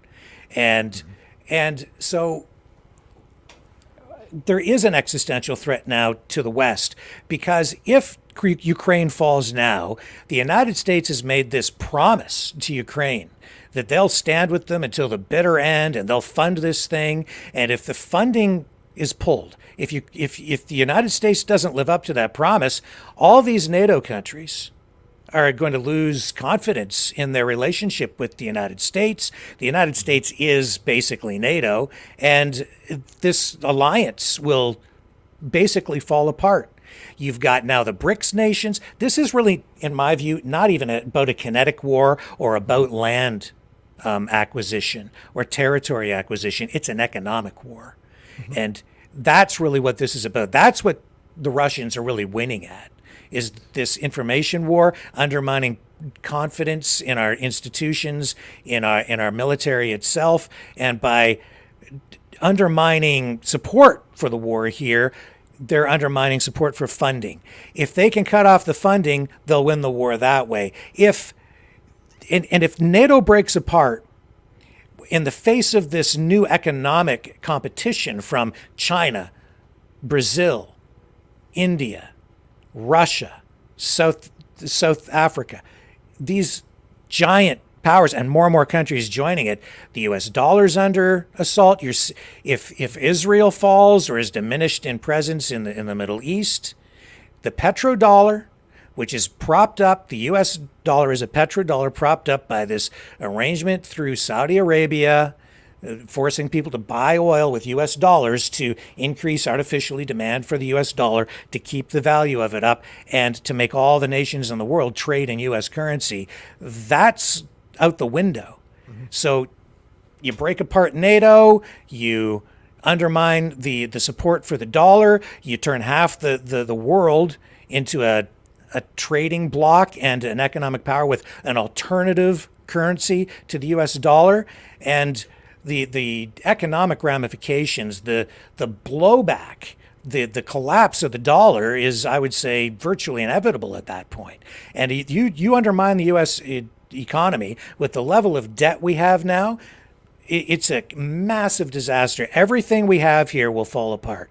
So Professor Mearsheimer, with all due respect, and maybe he's got more letters behind his name than I do for sure, but he has to acknowledge this, and I don't think he has. We all need to acknowledge this. We now need to realize that as much as Russia, all that mattered at the beginning of it was how Russia viewed this threat of NATO expansionism.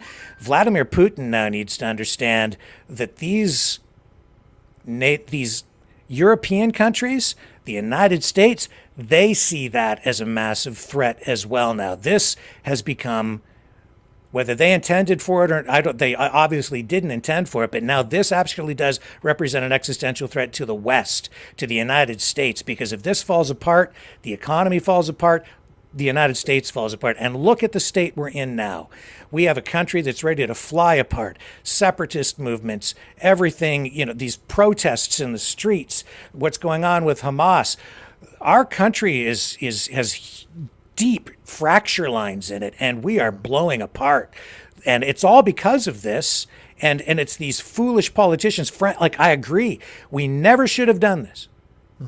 Never should have expanded the way we did with NATO and pushed up against Russia. But here we are, and now this is a real threat, man. That the West will fight for its existence too. People don't realize we're at that point, but I believe we are. I don't disagree in any way. I'm going to turn back the armchair quarterback time machine that I have. Okay, yeah. Okay, and had it been me in that situation, I absolutely would have looked at how is Russia going to perceive this? How is Russia going to? But all of those countries, the old Warsaw Pact, I would have told them, no, you're not joining NATO, because it's not our problem. You guys were our mortal enemy. So what I would suggest to you guys, to keep the balance of power, or to keep the balance of let's say sovereignty, to use a lack of a better term, keep the Warsaw Pact minus Russia. And you guys come together and keep a mutual relationship to ensure your protection against Russian expansion, and you'll keep the buffer between the West and Russia. Okay. My prediction now, I mean, that didn't happen. It didn't happen, which is how we got ourselves into this. But, you know, I had a great conversation the other day with Brendan Miller. You remember Brendan was the lawyer for the Public Order Emergency Commission. Mm-hmm. And, you know, we were on opposite sides of the argument. So this is the second time this week I'm having it. But my feeling is, truthfully, and maybe this is controversial, but I'm sick and tired of the Europeans causing problems in Europe. It's one of the reasons I would never live in Europe, is because they can't stop themselves from fighting with each other. Throughout history, the Europeans have always started a fight. I mean, in my lifetime, we've had, you know, Bosnia, former Bosnia-Herzegovina, which had ethnic cleansing and mass graves. You know, they did some pretty nasty, you know, stuff reminiscent of World War II. They were vicious to each other. They did some horrific things. You know, Africa does things. Asia does things to each other. Everybody does things to each other. But you know what? The British, the French, in their infinite levels of arrogance, are always causing problems around the world and being the tough guy and making the threats and trying to bully everyone else in Europe. Okay. A couple of years ago in 2014, they were referring to the Ukrainian government as a bunch of Nazis. Okay. But all of a sudden, Ukraine is the most virtuous crown jewel in all of Central Europe or Eastern European countries. Somehow Ukraine is our new best friend, and we need to get in there and protect the Ukrainians because, you know, they're so great. Well, I'm sorry. But man, when is it going to stop being our problem? Ukraine does not belong to NATO. We have no obligation to get involved in this conflict. We never did from 2 years ago. My prediction is that Putin is going to go just to he's going to take that, you know, line from Donbass or the Donetsk all the way down to Crimea, and he's going to say, this is as far as I want to go. These people called for help. They wanted us here. They're Russians. I view it as, this is Russians. If you guys want me to stop, let's sit down at a table and talk. My prediction is that's the line he wants to go to. And you know, I agree with that. I think you're right. And I think this is the time to stop. Yeah, this is the time to stop. He doesn't want to go any far. You know why?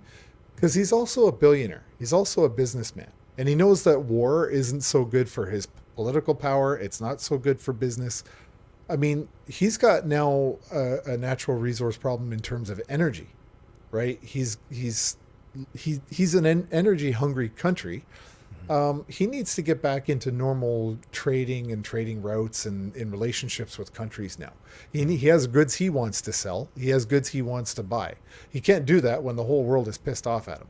So, you know, my feeling is, you know what? Ukraine, you're a sovereign nation, but you got beat. Okay?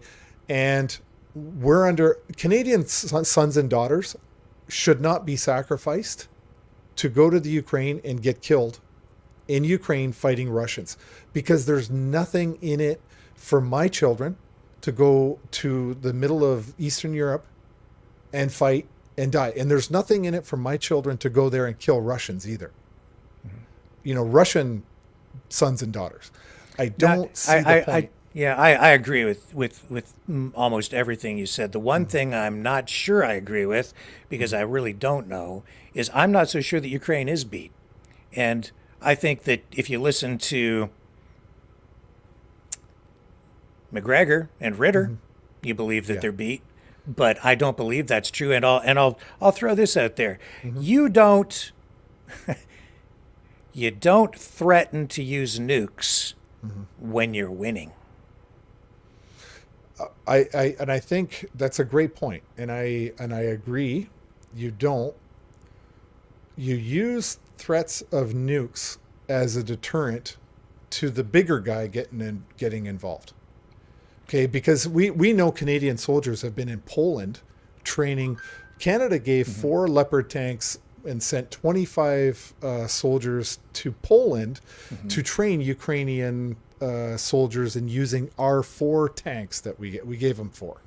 Okay. By the way, it costs $1 million each to get one of them into Poland. But we sent 9 million rounds of ammunition. We sent a total, our aid package so far is roughly $10 billion. $10 billion to send to Ukraine. How many hospitals is that? How many tuitions is that? How many doctor, nurses' salaries is that? How much healthcare can that buy you here in Canada?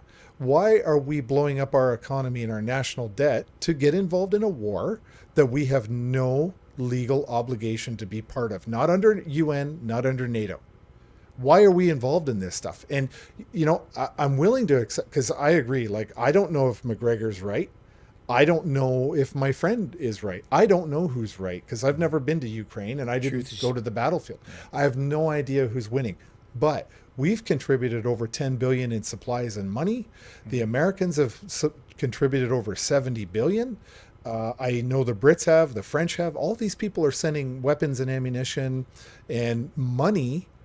Well, why do you keep needing more if you're kicking the crap out of the Russians? Why do you constantly need more money and more supplies? I'm not sure that I don't know that that's a really strong perspective on it, because I think this is a war of attrition. It is sort of a superpower, right? And Russia has a lot of depth, so it's anytime a country goes to war, they always tell the public that it'll be over very quickly, but rarely is that ever true. So it's dragging on and on and on, and I think it has been. You know, the truth is usually somewhere in the middle, and as you look at both sides of this, the reason they need more and more is because it's for both sides. It's a similar story. Putin told his people too, it'll be over very quickly, and it has not been over very quickly. And if you look, as I try to look at both sides and balance it out, he has problems with, domestically with support for this as well. The media over there doesn't talk about the casualties.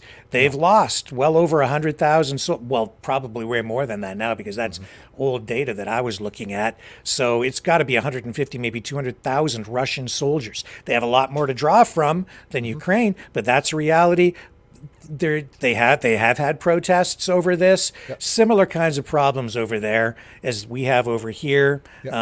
So the truth is, it is a meat grinder, I think. It absolutely is. This is what we refer to as a peer-to-peer military. This is not the Americans going against the Taliban. It's not the Americans going against the Viet Cong in the jungle. Yeah. Okay. This is a peer-to-peer. This is like the Russians against the Germans in the Battle of Kursk. This is a peer-to-peer war. We both have a lot of technology and advanced warfare. I mean, this isn't guerrilla stuff here. This is modern warfare. And so I guess at the end of the day, I still have to come back to the idea, whether Ukraine's winning or Russia's winning, that's up to them. Yeah. Like, I hate to, maybe I sound callous about it, but I'm comparing the future. So let me put it to you again in another context. There were American combat veterans that fought in the GWOT, the Global War on Terror, who were not even yet born during 9/11.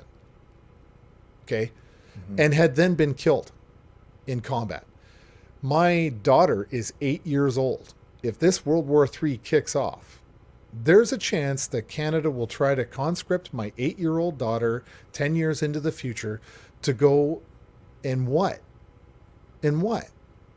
Get killed in Eastern Europe? For what?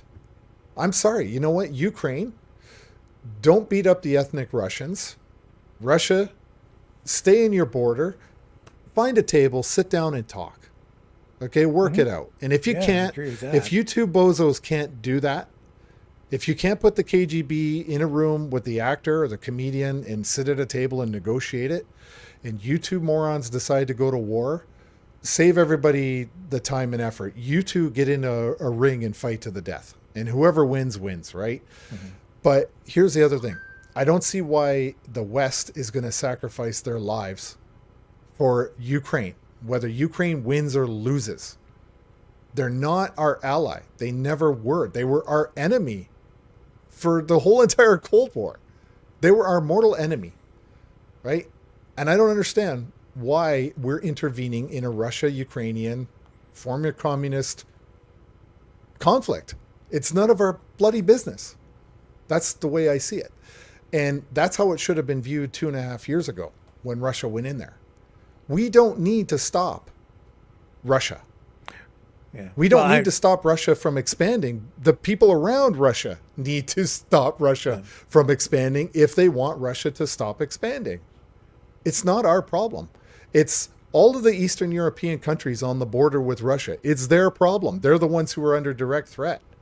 You guys work together. You figure it out. But I don't see why I'm going to sacrifice our sons and daughters for a problem on the other side of the planet with people that used to want to kill us. You know, like, sorry. Well, I mean, the reason that, and I'm just, you know, and I'm not entirely disagreeing with you because I don't want any of our sons and daughters to go over there and fight either. I don't want it to come to that. And I don't want that for Ukrainians, and I don't want that for Russians. Right. I don't either. But I do see that, you know, things changed when Ukraine wanted to join the European Union. And that's why there was the shift to the West. And then you had the change in government and, you know, the Maidan uprising, and Putin will tell you that was a CIA-led color revolution coup, where the other side will tell you that it was, you know, the people making a choice and blah, blah, blah, blah, blah. But now, yes, I also see that you have the BRICS nations. This is an economic question, an economic war as much as anything else. And Ukraine is kind of at the pivotal point of all of that. And so too is the situation in Gaza with Israel. Both of those conflicts are connected in a way that most people don't really realize. And it's because I think we are already fighting a third world war, and it's a different kind of war. And like I said, I don't think it's really about the land mass that they're trying to acquire. It's more about economics and the dollar. And so even though it seems like it's a conflict that's over there that's not going to affect us, it's going to affect us one way or another. Now, do I want our sons and daughters to go over there? No, not at all. Absolutely not. And I think we should probably try to find other ways to deal with this problem than using guns and bombs. But I think people like Professor Mearsheimer and Vladimir Putin need to understand that the leaders, the people in charge of our military, the people who are really pulling the strings behind Joe Biden, they see it as an existential threat to the United States geopolitical dominance, both militarily and economically. And the economy of the United States is really propped up by the military industrial complex. So let me throw a whole twist into everything I've just said. Sure. Okay. And when we talk about existential, and even at the risk of even contradicting some of what I've said already, but let me throw this other idea at you. So prior to the GWAT, America always had a two-war or a two-theater doctrine. So they're able to fight. They used to be able to fight two full peer-to-peer wars at one time. Which, I mean, World War II they did. They fought the Japanese and they fought the Germans. Okay, so they've always maintained a two-theater war doctrine. But the GWAT was so bloody expensive in terms of money, lives,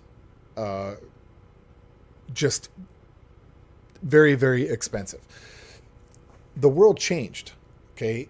The threat of communist expansion started to diminish greatly. Now we were focusing on terrorism. You know, it was always about terrorism, which we haven't heard the word terrorism since COVID came out. It got cured just like cancer. But anyway, what I wanted to say is that as early as 2018, I remember reading about how the United States Marine Corps was drastically changing its doctrine. They were changing all their tactics, training, and procedures. They were changing out all of their warfighting equipment. They were looking at an initiative where they would be doing island hopping, fighting in the islands, because they believe at some point, America believes that they're going to get into a kinetic war with China. Okay, so you've often heard, maybe the viewers have often heard, this is a proxy war with Russia. The reason is because America knows it's not prepared to do a two-theater war doctrine right now. So they are going to weaken one of the two major players that would give them the biggest trouble as a peer-to-peer war, Russia and China. So they're anticipating down the way that at some point they're going to scrap it out with China. And everybody in NATO is singing that tune. You can't do a two-theater war at this point, so you've got to deplete somebody's resources. Okay, so in order to take on China in the future, because of the BRICS, okay, you've now got to weaken Russia. You're forced to do this. And this is another issue. It's another dimension to this whole, game of risk, this board game of risk, in that if the intention is eventually to go after China, because if China comes into Taiwan or goes after someone else, America's going to get involved. They're just going to get involved, and they're anticipating that. They're leaning forward into this eventuality. And I think they're setting the conditions, to be quite honest, that they are going to want to take on China. They just can't take on Russia and China at the same time. And they can't, let Russia be motivated to support China. Okay, which is, hey, if they win in Ukraine, they're going to be motivated to get China's back because, what's the saying? The enemy of my enemy is my friend. I mean, that's China and Russia right there. So that's a bigger sort of 30,000 foot view of some of these things that are at play here. And I tend to believe long term that the intention will be to tangle with China. I think there's a lot of validity in what you're saying, and I think that actually supports some of the perspective I was offering as a counterpoint earlier. And that's why the West, again, I think they'll dig their heels in pretty hard here because they can't afford to lose in Ukraine because they still see China over there, and that's another target. It's interesting, though, if you look at the Canadian government's behavior with regard to China, right? Canada is willing to do everything in their power to antagonize Russia, but we literally have Chinese police stations here in Canada. Yeah. Michael Yon, who was a guest in my home last month, left here, went to Yellowknife. From Yellowknife, went to Vancouver, took pictures of the Chinese police station himself, walked in and started asking questions. They exist. There's 4 known Chinese police stations within Canada. Yeah. Why? Why is the commander of the Canadian Navy right now participating in a big symposium about modern warfare in China? Like, why are we as Canadians training Chinese soldiers in Petawawa and Gagetown? I mean, they haven't done it for a few years since the story broke. But why are we cozying up to the Chinese militarily? And look at the 2 Michaels when they were held hostage because we picked up the executive from Huawei. These guys are in pretty bad conditions, yet she, during the lockdowns at Christmas time, was allowed to fly her husband and children into her mansion where she had her own private security. Why are we kissing the ass of China? That's a very good question. And what you're touching on there refocuses my attention on some of what we're seeing even come out of the United States. I see corruption is what I see here in Canada.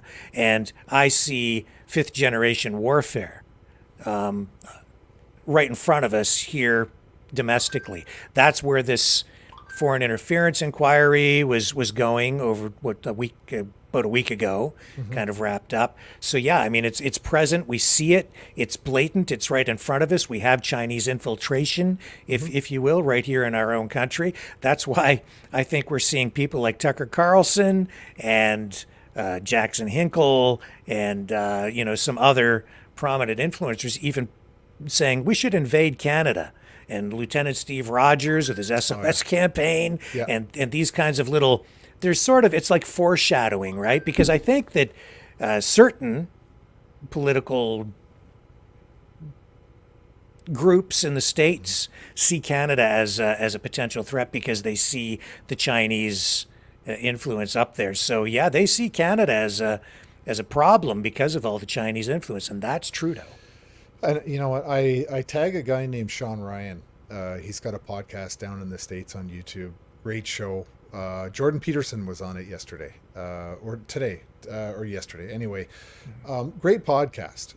And I've kind of been tagging him in a lot of things, trying to say like he's had a couple Canadians on the show, okay, but I find he focuses on American issues, which he should.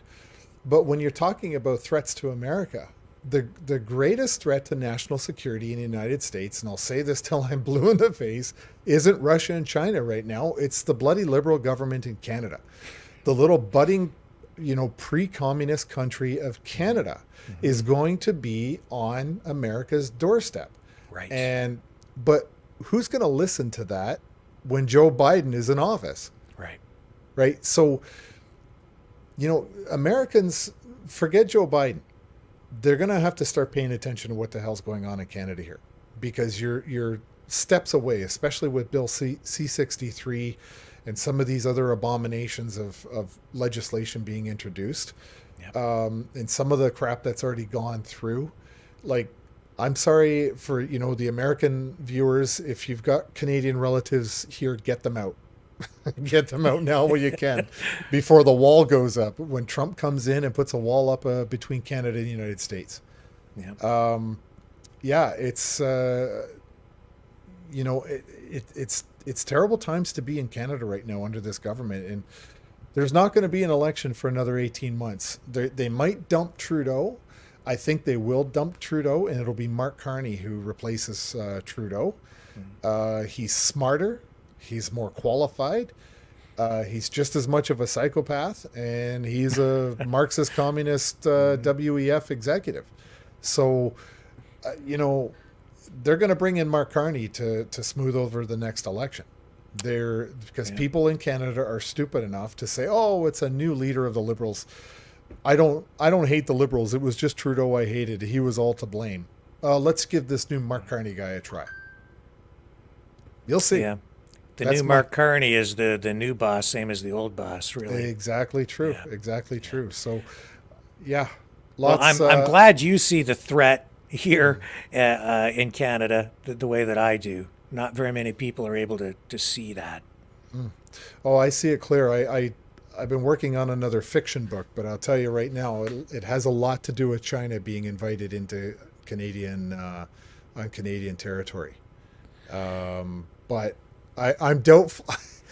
I was aggressive. I was very ambitious with the book when I started it. I've got a 10-page outline of the whole background of the backstory on it to draft the book. But I hate to say this, and I don't mean to sound like I'm whining, but people don't buy books anymore. They just don't buy books. It's not. I'd love to tell this story. I would love to tell it, but I just can't afford the time to put into it like it needs and to develop it. But I will tell you, it's set into the future, and the Prime Minister is not Pierre Poilievre, and there are Chinese troops on Canadian soil. Well, you need a movie deal for your book. That's what you need. I do. Anybody out there from America, you guys know how to do it. Yeah, I think it would be a great movie. To be honest, it's very multidimensional. It ties in a lot of things. Well, so it's pretty clear to me that Canada is under attack right now. On multiple fronts, really. But the Chinese threat is clear and present. They've infiltrated our institutions, our corporations, our culture, our our government, it's right there in front of us, and I'm very worried about it. Yeah, I am too. I think one of the things that I've been focusing on more and more is localism. You know, always focusing on the circle of control, the circle of influence. And if you can't control it, I hope you can influence it. But if you can influence, maybe you can convert that to some control.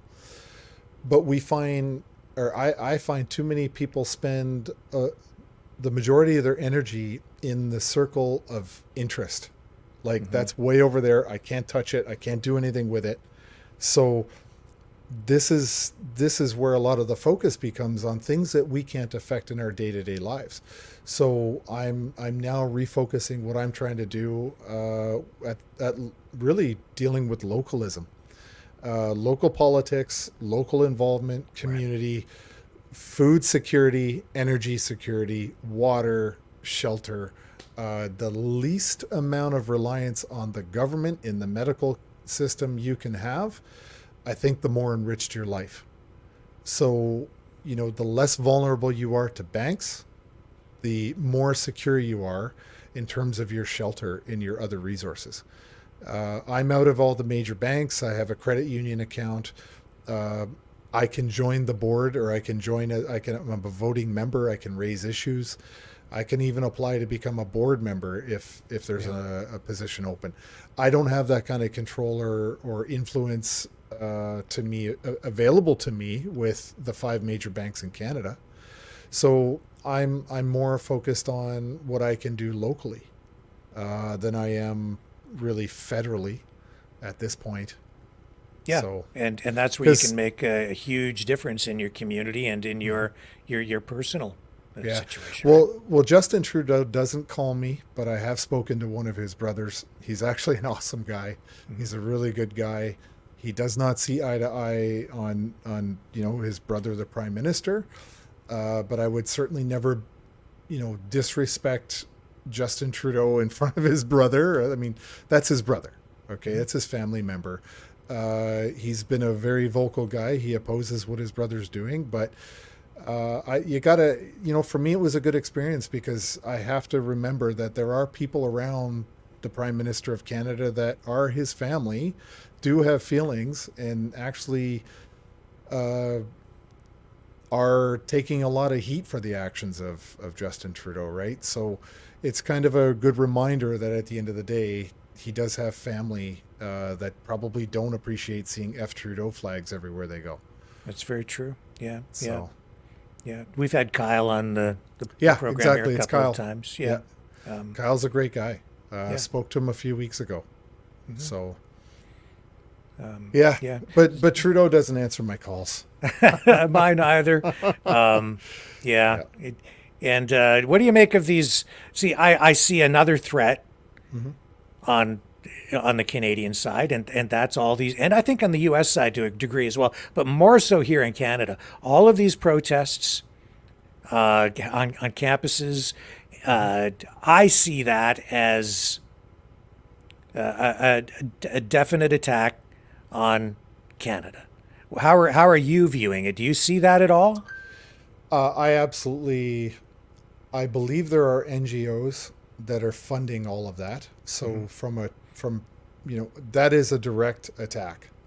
Yeah. I don't believe for a minute that, people in this country are that interested or organized enough to get off their asses and actually go and do those kinds of protestings at that level. Yeah. If you were to ask me, I was involved in one of the greatest Canadian protests in our country's history, some would say. The difference being is that Canadians went to Ottawa to protest against their government because the decisions that their government made affected those very Canadians. I don't understand what these protests have to do with Canadians in Canada with regard to another country on the other side of the world. Okay, I understand that there are family connections between Palestine, Palestinians here in Canada versus over there. Same with Israeli citizens, Jewish citizens, Jewish community here in North America. I understand, but this is where I make the exception. You fled your home country in the hopes that you would prosper in Canada or in the United States. You saw that what was built here by the morals, ethics, and values of people in North America, and you wanted a piece of it. You saw the opportunity, you saw the prosperity that you just could not get in your own country. So I think the moment you landed on North American soil, you should leave your baggage behind. If you're bringing that baggage here and thinking that you're going to turn Canada or the United States into the failed country that you just left, then you should reevaluate how good you've got it and decide, should I get on a plane and go make Palestine better, or Israel better, or Uganda better, or Sri Lanka better? Or should I go and cause problems in the country that is prosperous, where I can put all of that conflict behind me and live my life in peace and prosperity with my children, and my children can grow up to a great future, unless they get drafted into a war with Ukraine, right? But, at the end of the day, you got to make a decision. Do you want to be a Canadian? Or do you want to be somebody who comes to Canada and rapes and pillages it and takes it back to your same shitty country you left? Yeah. Like, you got to make the decision. To me, maybe it's harsh, I would have cameras and I would have teams of law enforcement legally go and make mass arrests of those people, and I would deport them back to their original country. If you've got a problem with Canada, protest Canada. If you have a problem in Canada with your old country, you're going back. That's it. You're not staying. That's the way I see it. And I do see an absolute hatred for this country coming from some people. And that really is concerning to me. I think that the infiltration of our academic institutions reflects that hatred. That's where a lot of this is coming from. They've been teaching this to people, teaching people to hate our country. It's all of this anti-colonial, it's really anti-Canadian rhetoric and ideology. I would say that it is I call it communo-fascistic. It's sort of the convergence of communism and the extreme elements of fascism kind of coming together. And a lot of that on the fascist side is coming from Islamic ideology, radical Islamic ideology, which is compatible with, extreme socialism in many respects. So there's this coming together, this convergence that I personally am seeing, and you hear it in the chanting, in what the people are saying at these protests, and it's coming out of our universities. It is. I mean, socialism is the gateway drug to communism. It's the final step before you're in full-blown communism. And, it always starts with the liberals. It always starts with the Marxist-Leninist ideology of subversion of young ideological minds. You have to do it in the universities to create that generation where there's a divide from the elders and an influence on the youth. Okay, the captive audience is in the universities. The worst part is that they're paying a large sum of money to be brainwashed to do the bidding of NGOs. And these professors are they should be ashamed of themselves for allowing this ideology to take foot, because they're getting funding from NGOs to do the research, thereby pushing forward the propaganda that the funders want. It's ridiculous. It's very treasonous in my view, that you would try to convince young minds and young hearts in your country to be anti-country. It's ridiculous. Your job is to teach skills. Your job is to teach people how to make deductions. to look at facts, to follow a scientific process, to be critical thinkers of everything that you as the professor say. I was a teacher for 2 years. I taught a course on AI ethics. I focused on software when I was teaching software, but I focused when I taught ethics on getting the students to think for themselves, not to take my word for it. Okay, they're paying to be brainwashed in these schools.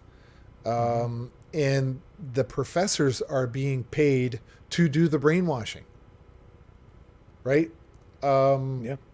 It's pretty disgusting, but it does start at the local level, and it starts in the schools, universities, colleges, high schools, even elementary schools. Yes, now, yes, even elementary schools, yeah. Yeah. All of the gender ideology, gender dysmorphia, that's all starting in the elementary schools.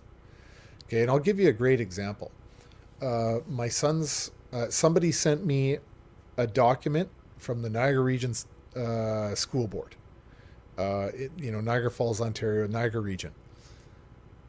First thing I did is I sent it to my son's principal and I said, is this a real document? Is this real?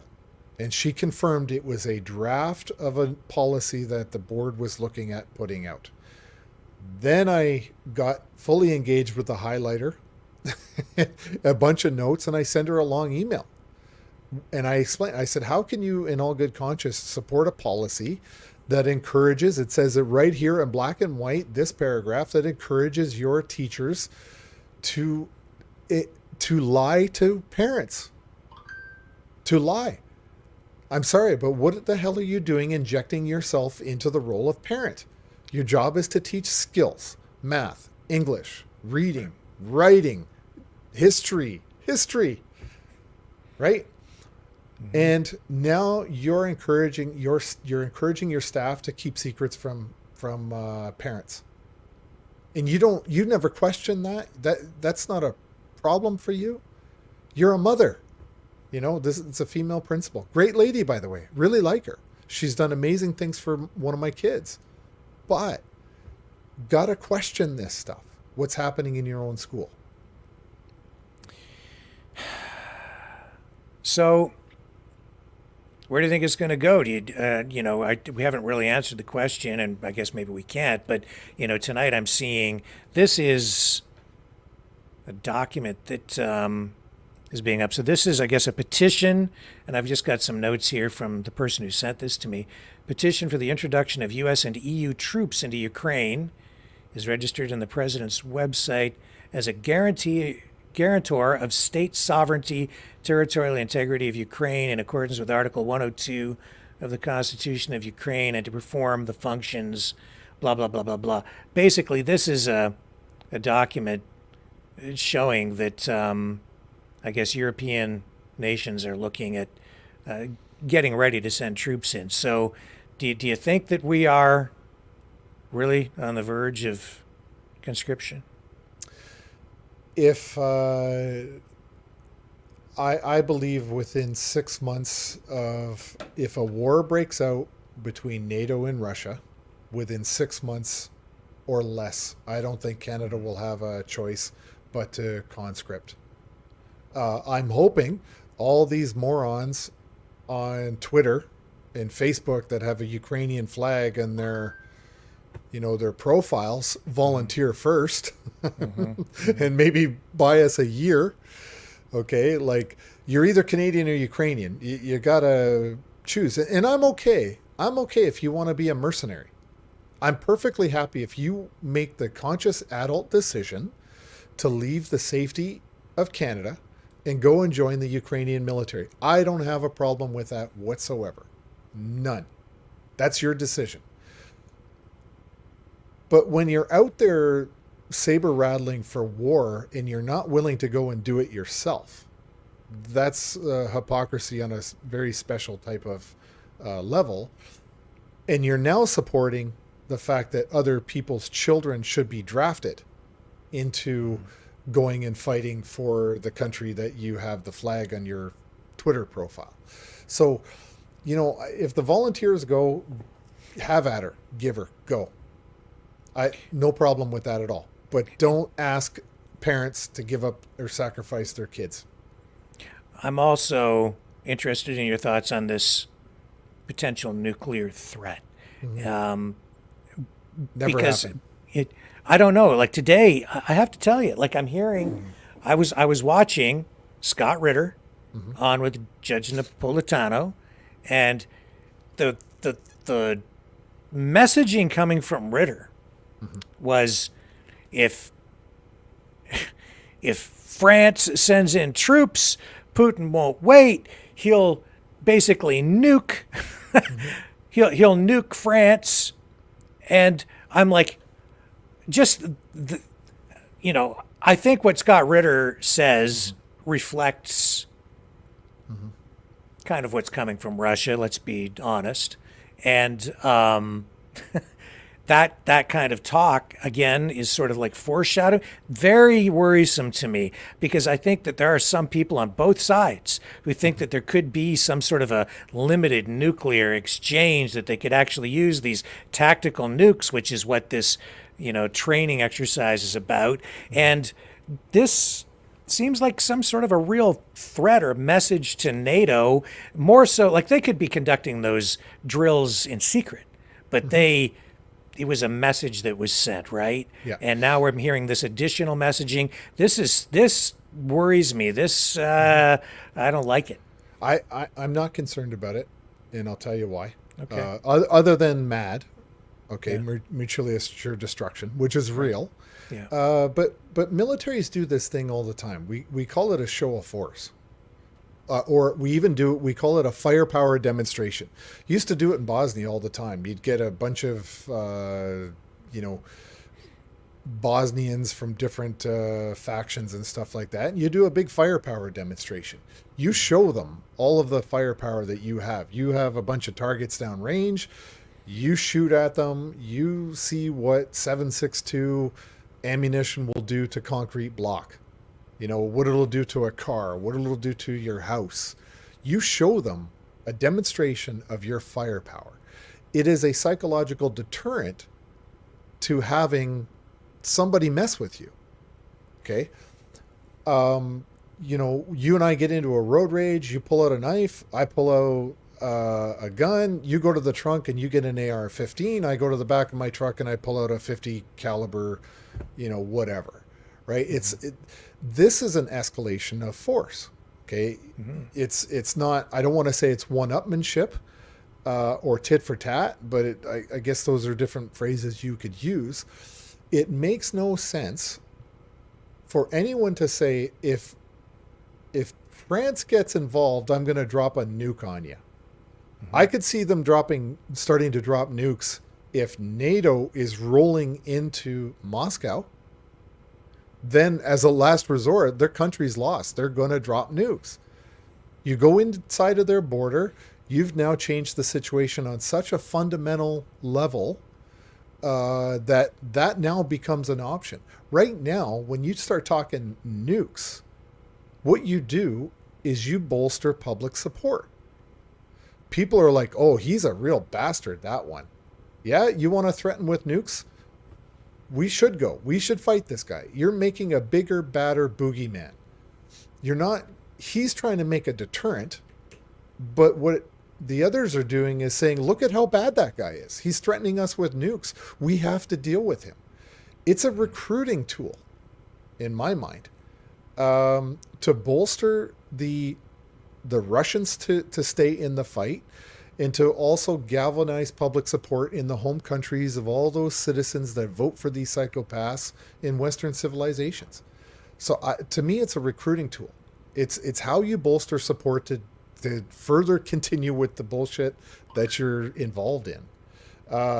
If it makes no sense, there are, I think, 7 nations now that have nukes: India, Pakistan, France, America, Israel, North Korea, and Russia.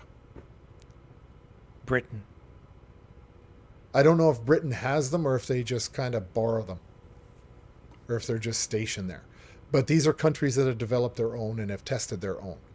I think it's called the Group of 6, which is now 7 because North Korea finally got away with it.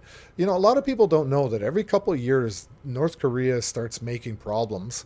The reason they do it is because America pays them to shut the hell up for 5-6 years. And when they run out of money, they start kicking up a storm and threatening all these things, and then America sends them more money again. They've been doing this trick since the Korean War. This is how they keep Korea under control, because their people are starving, and all their money goes towards defense, and it all goes to Kim Jong-un, and the people have nothing. But every couple of years, they get a nice deep infusion of cash from the West because they threaten the Americans with, you know, doing nasty things to them. See, when Scott Ritter was on here in the early part of the conflict in Ukraine, I think he was quite right about one thing. He said that if Ukraine starts winning the war, Russia starts losing, that's a huge threat to the West, because, of course, Vladimir Putin will do anything to, you know, protect his country. And that's when the nuclear threat comes into play. Yeah. So I think he was quite right about that. So I hope you're right. If they cross into his border, you know, but you see that it's now they on the table. Sort of already have, to a degree, you know, crossed over into Russian territory. So it's you start seeing armored divisions showing up inside of Russian territory from the West. That'll become, tactical nukes will become an option on the table. Mm-hmm. What I'm unclear about is whether or not he has authorized tactical nukes down to his commanders in the field. Mm-hmm. Okay, so when America started, you know, invented the nuclear weapons and the atomic bomb and stuff, they had actually delegated down to giving launch authority to their generals in the field. Okay, they realized after a few mishaps that was a massive mistake, and authority now rests in the hands of the President of the United States only. Okay,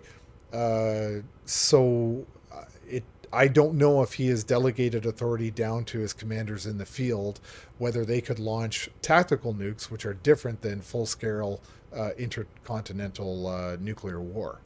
You know, they're a much smaller bomb, highly effective, but much smaller in scale. Meant to take out large numbers of your enemy, not meant to take out countries. Mm-hmm. So if they... You know, he's not going to use them prematurely. He is going to... They are tactical, but they have strategic value, obviously. I can foresee reasons why he would consider using them.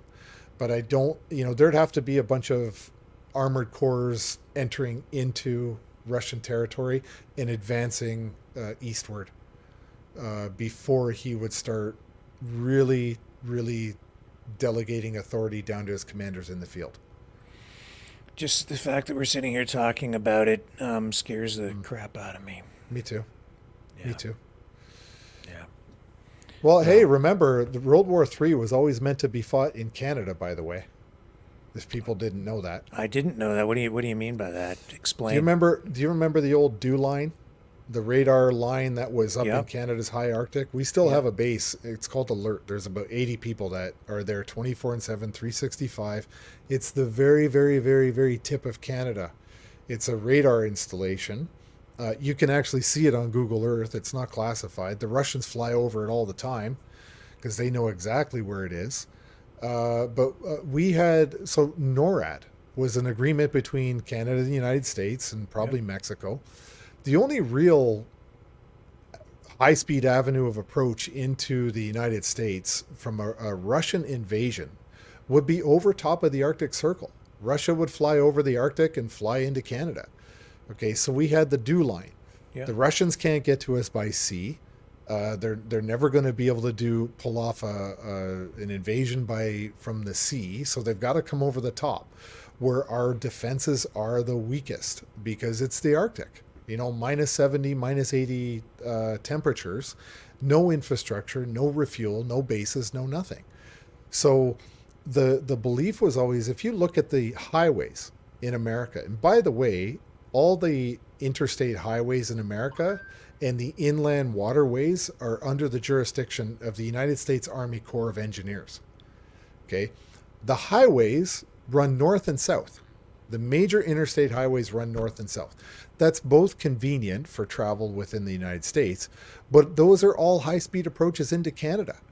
Why we share not just economic costs of building bridges, but these are high-speed approaches into Canada. So the idea would be that the Soviets would have tried to invade America. They would have come over the Arctic Circle. Our fighter jets, the American fighter jets, under the command of NORAD, which is an American general, second in command is a Canadian general, would intercept all the air armada from the Russians, try to shoot down as much as they can.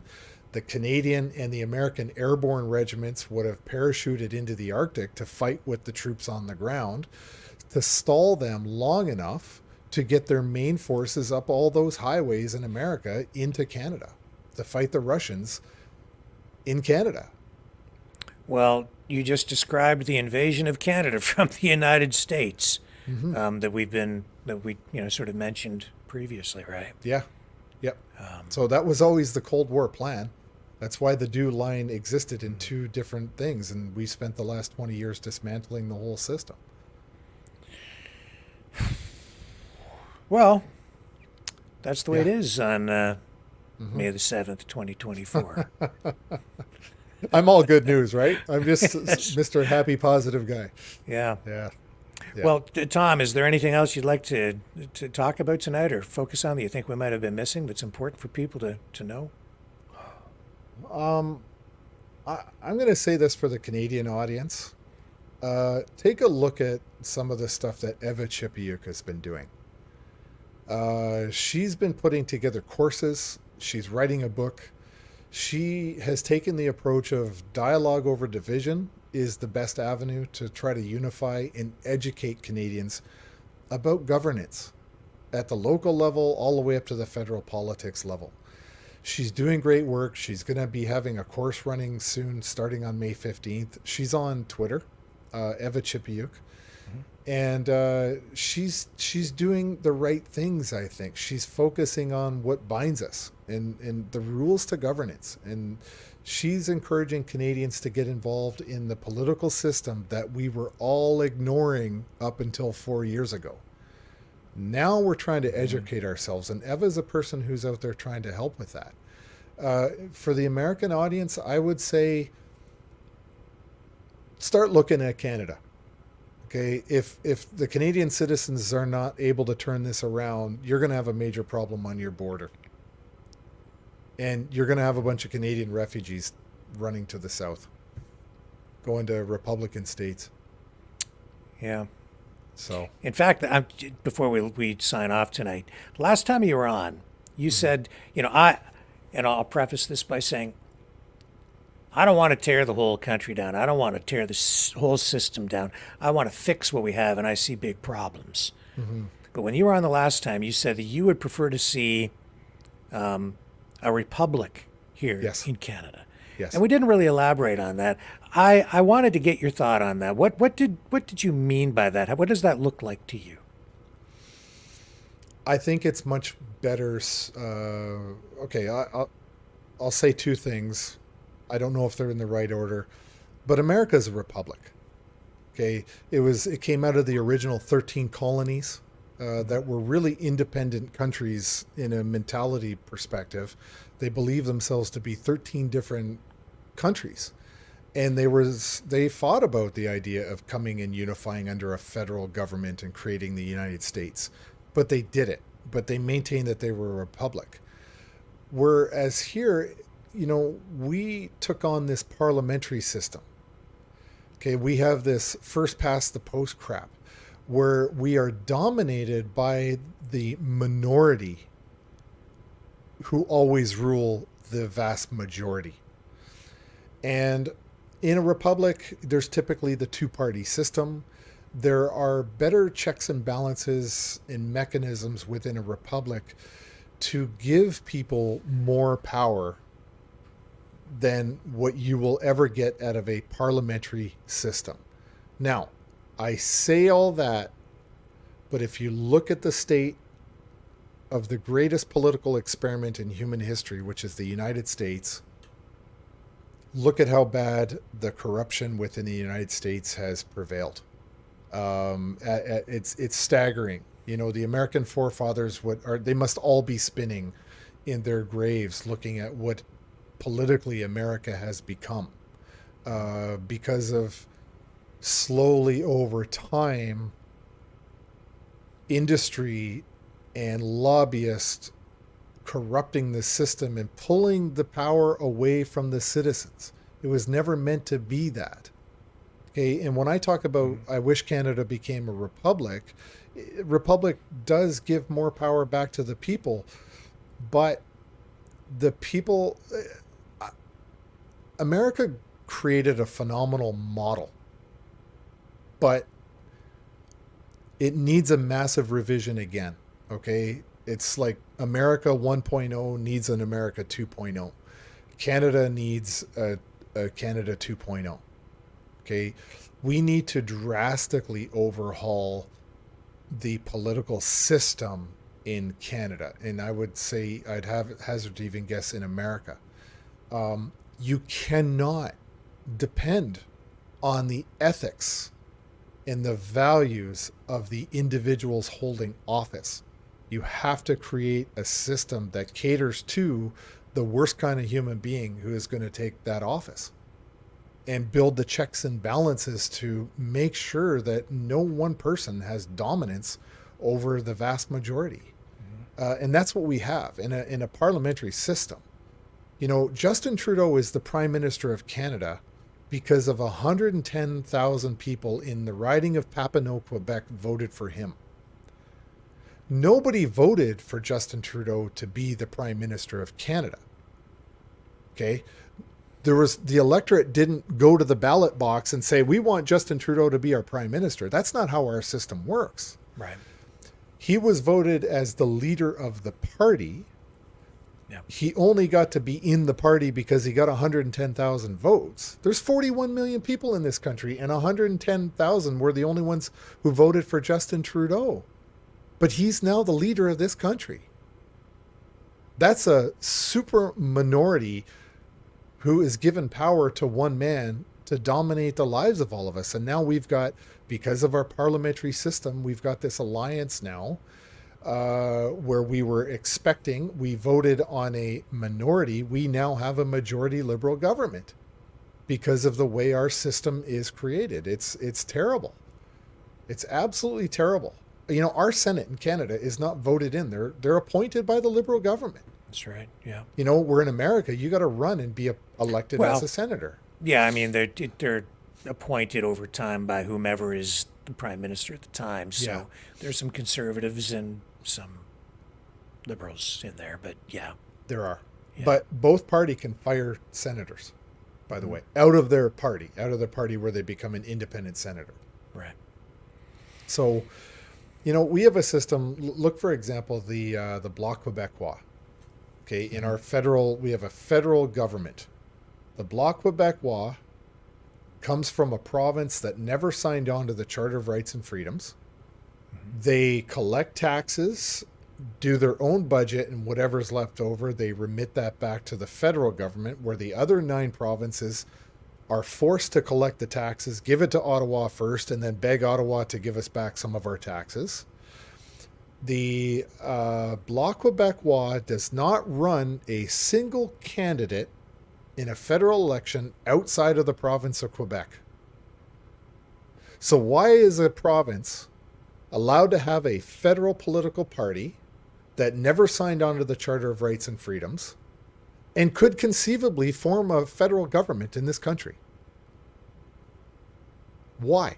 Why do we have that in this country? What drug deal was made that this is actually a thing?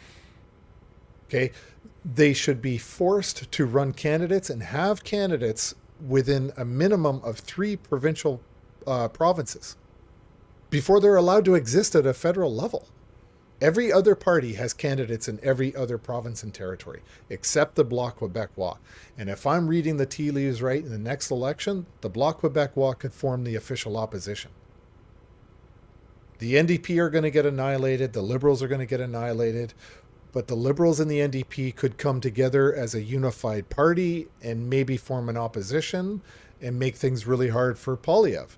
Or they don't do that, and we're left with the Bloc Québécois forming the official opposition, a party that doesn't run candidates outside of the province of Quebec.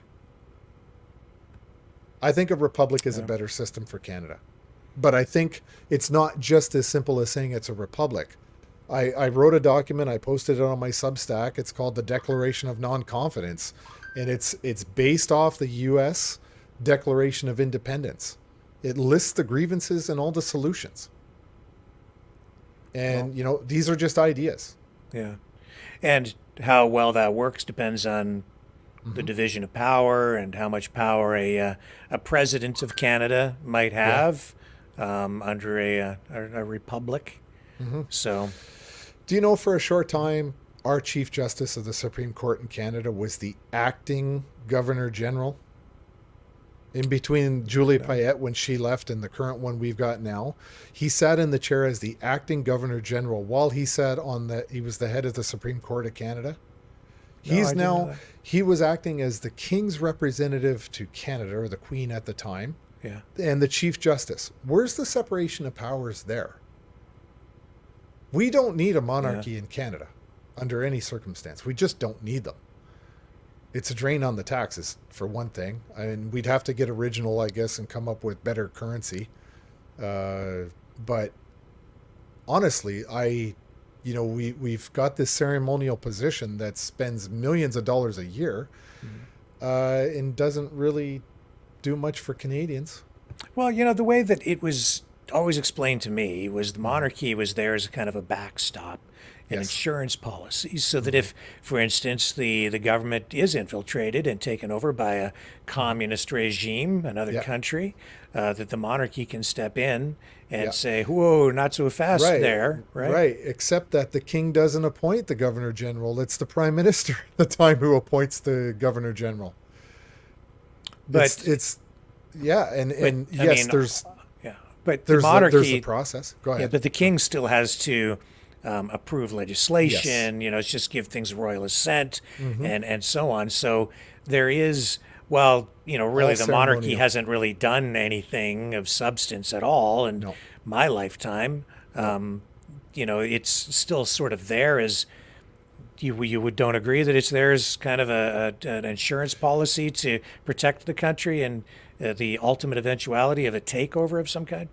I don't. At this point, I don't believe that to be true, because I think what happens is the Prime Minister says, hey, we've got our candidate, and he goes to the King or the Queen and he says, hey, this is our person. And they go, okay, rubber stamp. Now, when Parliament and the Senate, they push through legislation and everybody in government wants it, no Governor General, to my knowledge, has ever kicked back in the last 51 years that I've been alive, have ever kicked back legislation and said, no, Senate and Parliament, you got it wrong. Oh, and by the way, I know, Mr. Prime Minister, that you're the one who put me in this chair, but I'm going to screw up your entire agenda. They don't do that. They don't. They get fired. Yeah, well, I mean, yeah, and I don't think that the monarchy has ever, the intended role of the monarchy was ever in Canada to be that intrusive or that involved, and in fact that would circumvent or, you know, render null and void actual democracy. So I've seen people try to discredit the monarchy by saying, well, if they truly cared about Canada, they'd get involved and they'd vote against, you know, they'd stop abortion or this issue or that issue. But no, actually quite the opposite. It's by not being involved and just kind of being there in the background that we preserve an actual democracy here. But, you know, I certainly take your perspective as valid, yeah. It's largely ceremonial. You know, for them, the entire world smells like fresh paint and shoe polish. But, you know, it costs us about $1 million a year still for Adrienne Clarkson because she's off traveling and she's entitled to a staff. And then all the successive living governor generals are entitled to a certain salary plus benefits and allowance. And they're still, you know, paid for ceremonial stuff. You know, the taxpayers in Canada pay a handsome levy to the British monarchy every year. When they come here, the Canadians pay for it. I planned a royal visit for Sophie, the Countess of Wessex, in 2005. We pay for that. They don't. Yeah. Great party. I don't make $1 million a year. Yeah. Well, the problem with our prime minister is he thinks he is a king or a prince and lives like it on the dime of the taxpayers. That's for sure. He certainly does. Flies, jet sets, takes a lot of great trips. Yeah. Just your thoughts on the next election? I mean, it's going to go the distance. They'll go the distance. You know, Singh, he had a great opportunity last week to call a non-confidence vote, and all he did was talk out of both sides of his face at the microphone. You know, he said, I disagree with what's going on in there, but I took my concerns to him. I'm very dissatisfied, but I'm going to keep his government in power. I'm not going to call a confidence vote. Then what good are you? What good are you? You're unhappy, but you're still going to prop him up? What's the justification for that? So I think it'll go the distance because the NDP know they're going to get crushed. They're not fundraising. They're not financially, they don't have a war chest to take on another election. They got cleaned out in the last one, and they're not bringing in the dough now. So they can't afford an election. So they're not going to force an election because it'll be the end of their party right now. And so the Liberals are probably going to change out with Mark Carney sometime, I would say, in the next 6 months or less, sometime in the summer, at least 6 months before the general election happens. They'll swap him out with Carney. And then the image of Carney, the presentability, the intellect, the persona of Carney will sway a lot of Liberals back into the faith of Liberals and vote for him. Well, his background in finance and banking will also allow them to say this is the guy who can fix the economy. Yeah, Bank of Governor General for Canada and of UK. He's got a PhD. You know, he's a smart guy, but he is a WEF dude. So I think they'll swap him out. They won't put Freeland in there. She's not palatable for the public or for the party. They've got a couple other hopefuls, but in all honesty, they need somebody who is competent to take over the party. And to take on Pierre Poilievre, because Poilievre is just a much better public speaker. He's just faster on his feet. He's smarter. He's more experienced and more skilled than Trudeau is. Yes. You know, so they need to put on somebody who can really challenge Pierre Poilievre, and it's not Trudeau. Trudeau can't go anywhere without being heckled and booed and protested. Mark Carney won't get the same thing. He won't get that. Do you think Poilievre is a WEF guy?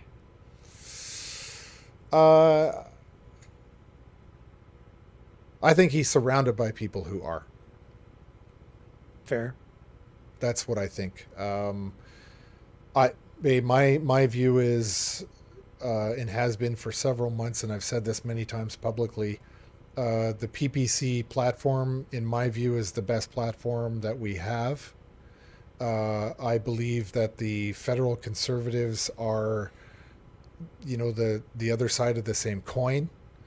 I say that knowing that Pierre Poilievre is going to become the next prime minister in all likelihood. But I think when that happens, people are going to be disappointed. Not that they got rid of Trudeau, but they're going to be disappointed in the fact that they were expecting so much more out of the Conservatives. I don't think that they're going to get. So I morally support the PPC, but I think the PPC candidates themselves need to grow the hell up and start acting very professional. I think the war between the PPC and the Conservatives needs to end, because both of these parties need to start thinking about who's going to form the opposition party.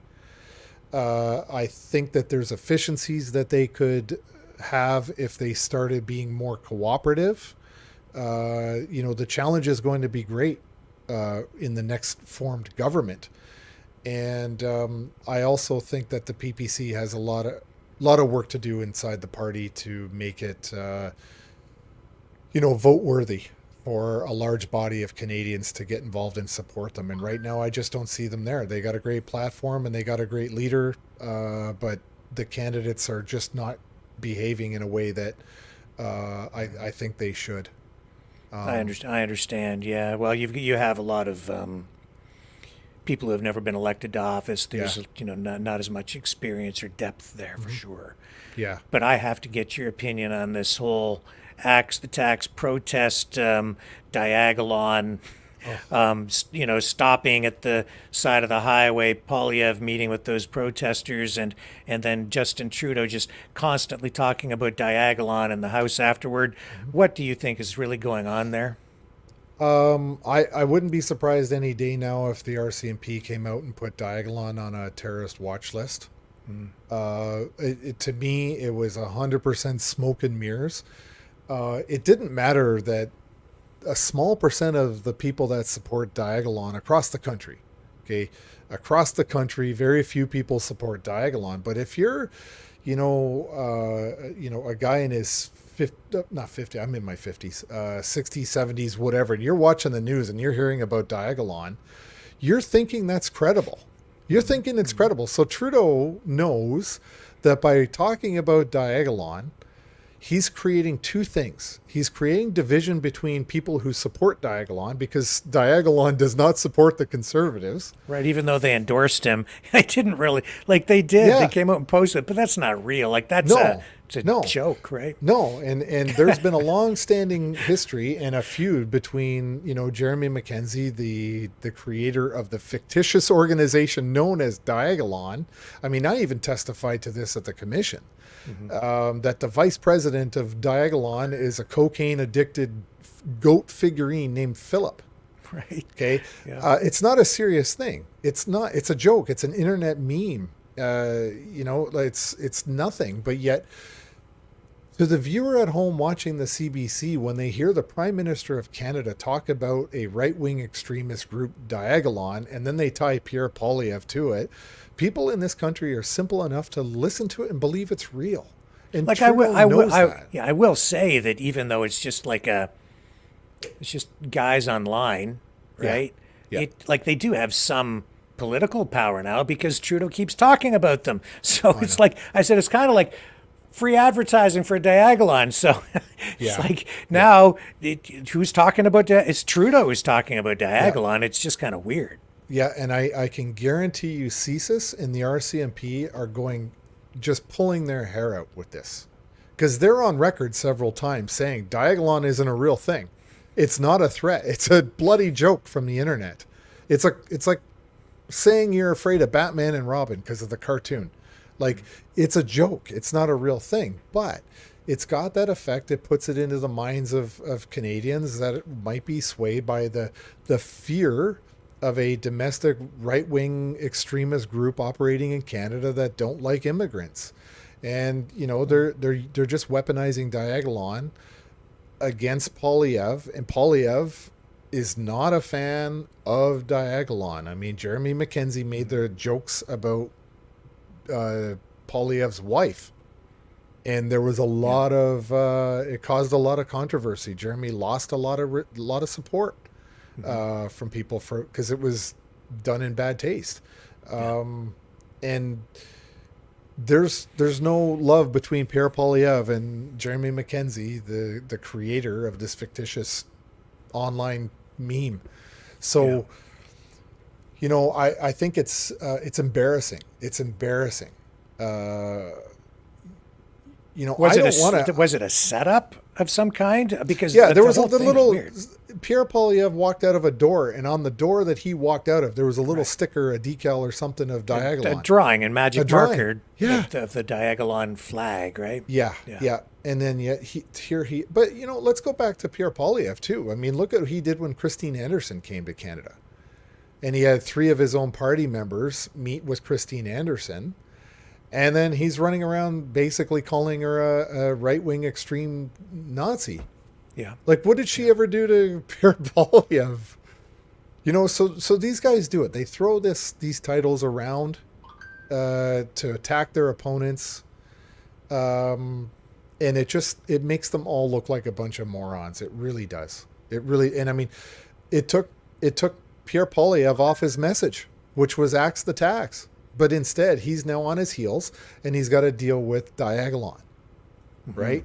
The smartest thing he could have done is laughed, gone into the thing and laughed and said, "Here's a picture of Diagolon," and just shown examples of what Diagolon actually was, and said, "I think your RCMP and CSIS are having they're pulling their hair out because you're actually trying to convince Canadians of the boogeyman, or Bigfoot, or the Tooth Fairy."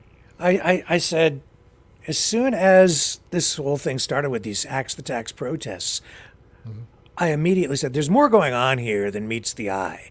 Like, axe the tax. When did these people who keep protesting, when did they ever take a plank out of the conservative platform before? Suddenly, they've latched onto the axe the tax thing, and that's because Polyev said he encouraged people to go out and protest. So they went like, okay, well, let's go.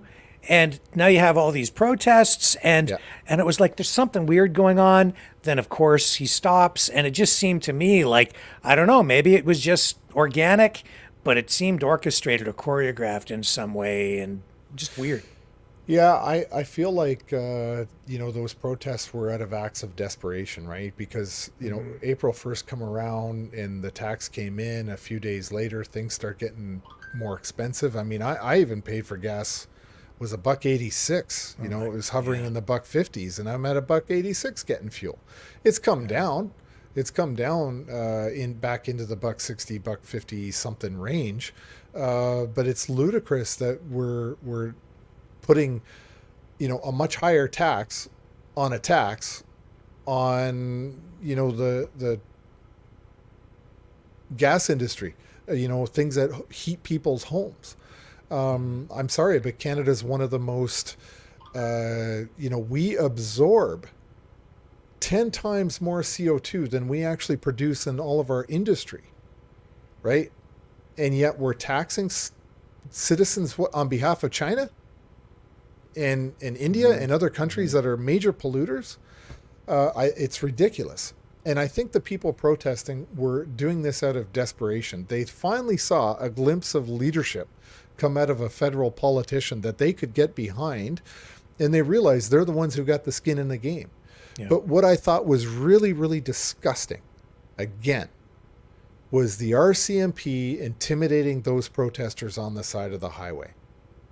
Did you see the RCMP going after Palestinians in Ottawa, or protesters in Toronto and all these other places? Did you see the heavy hand of law enforcement come after them? No, you didn't.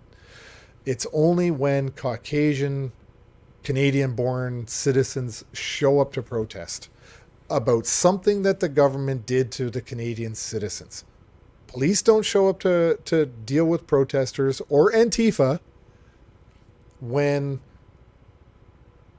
foreigners are protesting or Canadians are protesting a foreign problem. The police show up with the heavy hands and the jackboots when it's Canadians protesting their government. That's it. And we see through the double standard, right? I mean, the biggest example in recent history was the convoy. Mm-hmm. Let's compare that to what the CUPE union did last summer, where they were bragging about shutting down Pearson. They were bragging about seizing a bridge. These are two violations, that they should have had the Emergencies Act invoked on them. They met one of the major conditions of the Emergencies Act. And what did Justin Trudeau do? He gave them a raise. He caved. He talked to them. He negotiated. He gave them what they wanted. Yeah. What did we do?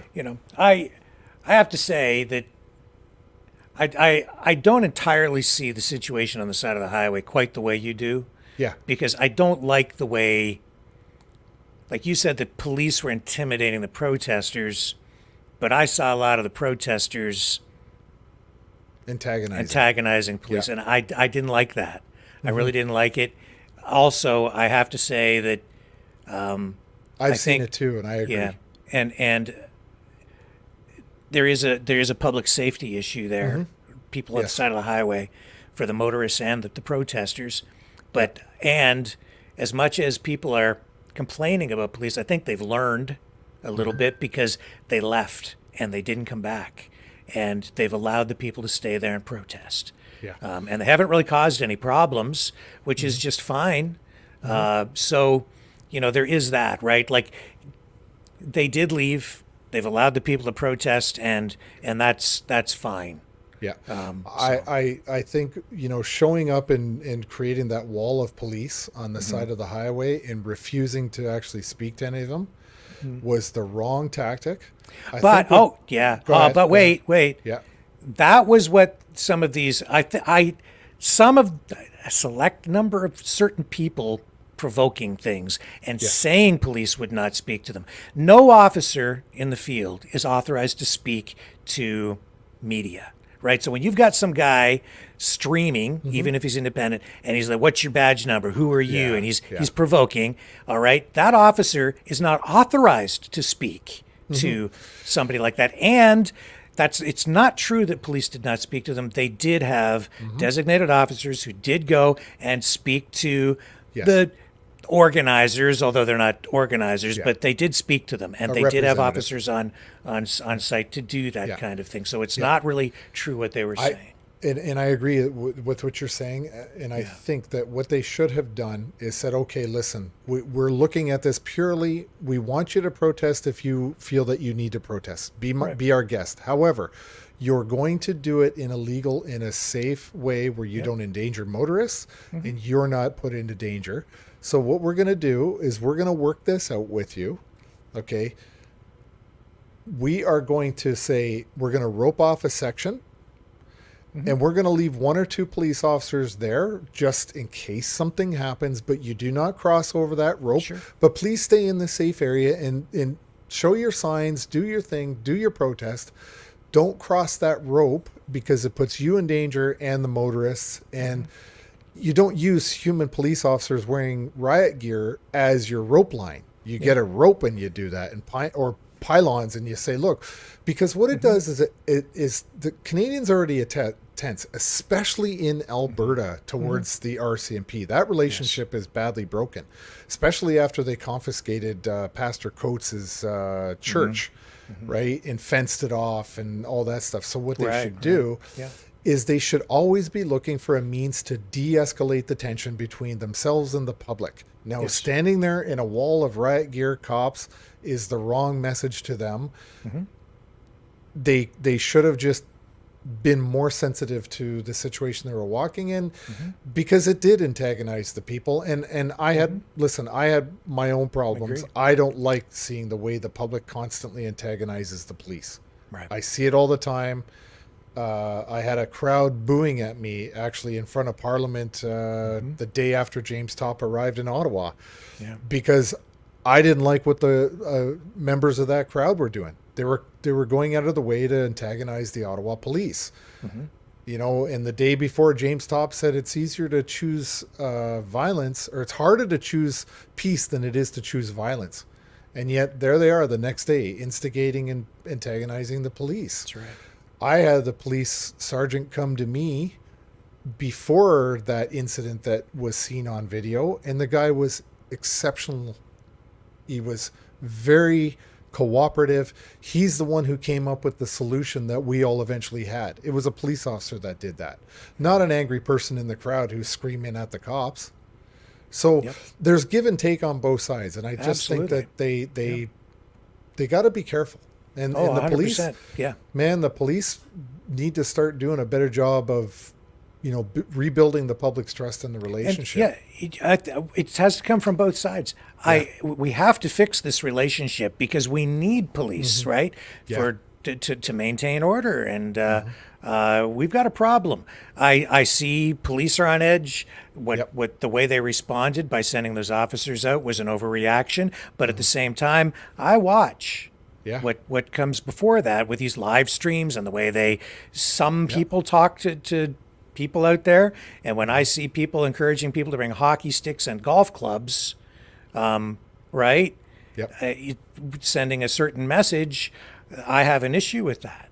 I agree. And that's why police kind of come in, because they want their officers to be safe too, right? Yes. So yes. they're worried about that. They're jacked up. So it's a two-way thing. I have to honestly, in this case, I really have to give a tip of the hat to police, because they finally clued in. They finally realized the best thing to do here is to just back off. And Yes. they left and let the people just do their thing, and everything's been fine. I agree. Yeah. Like the police they've got to become sensitive to the situations they're in, and it's the onus actually is on the police to de-escalate. That's kind of fundamental with when interacting with the public, is de-escalate to the best of your ability. It's an important thing, but we didn't see that. That's the level of tension, because you get places like Calgary, they were terrible. The police in Calgary were terrible. The Toronto police were just terrible. Montreal, Quebec City, these guys were just vicious. It was open season on people. Yes. And so they got the worst of the worst that were out there harassing the public. And, that wasn't policing by consent. That was policing by terrorism. Where the public was so incensed by the presence of the police. I mean, I know police officers now that are nervous being around police officers. The retired police don't want to be around the police. So the onus has to be on the police to rebuild the relationship. I think the public has a role to play in that. But I think the public is saying to the police, you go first. You go first, and then we'll see where this goes. And if you do, I'll be willing. But until then, I don't trust you. It has to come from police and, by extension, government, because they have the authority. So it has to start there. That's why I've said for a long time here, they have to get back to a community policing approach, right? Yeah, because they've gotten away from that. Yeah, it's the Peelian principle. Yes. Where the public is policed by consent. The police are the public, and they give consent to the public to police them.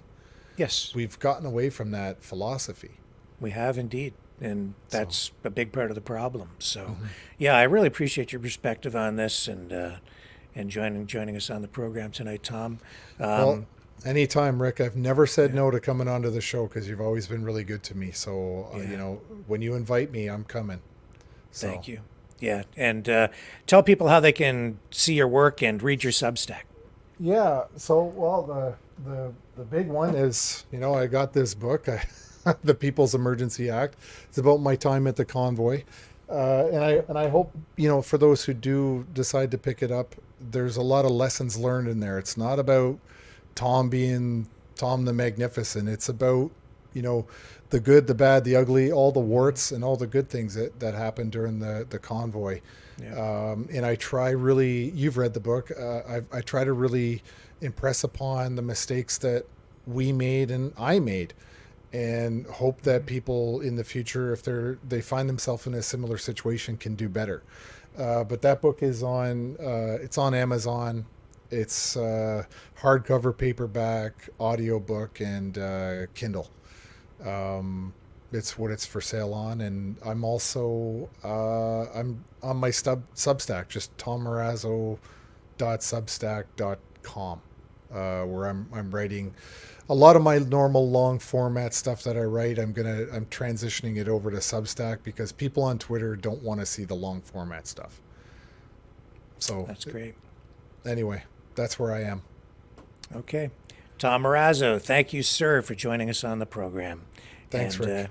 And folks, I will be back to just kind of recap some of the top stories of the day for you before we sign off tonight. And Tom, we'll have you back real soon. Thank you. All right. I'll be right back, folks.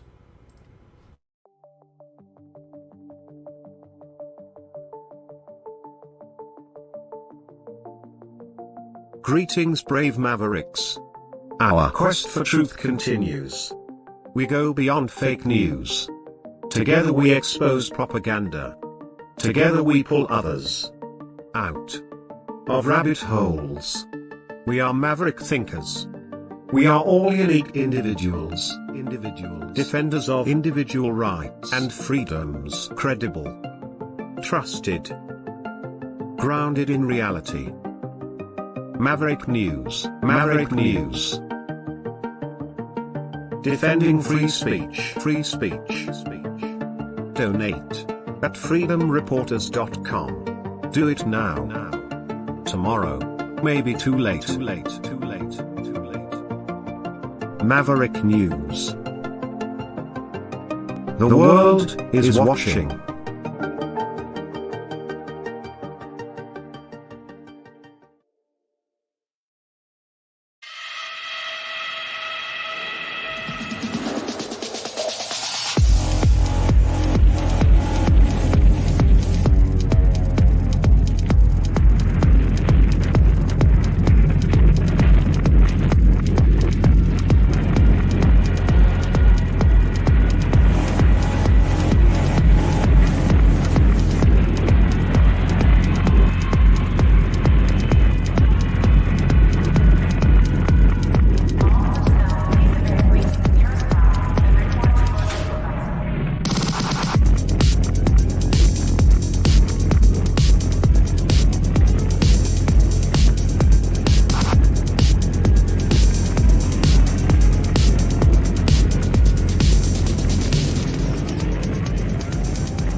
Maverick News. The world is watching.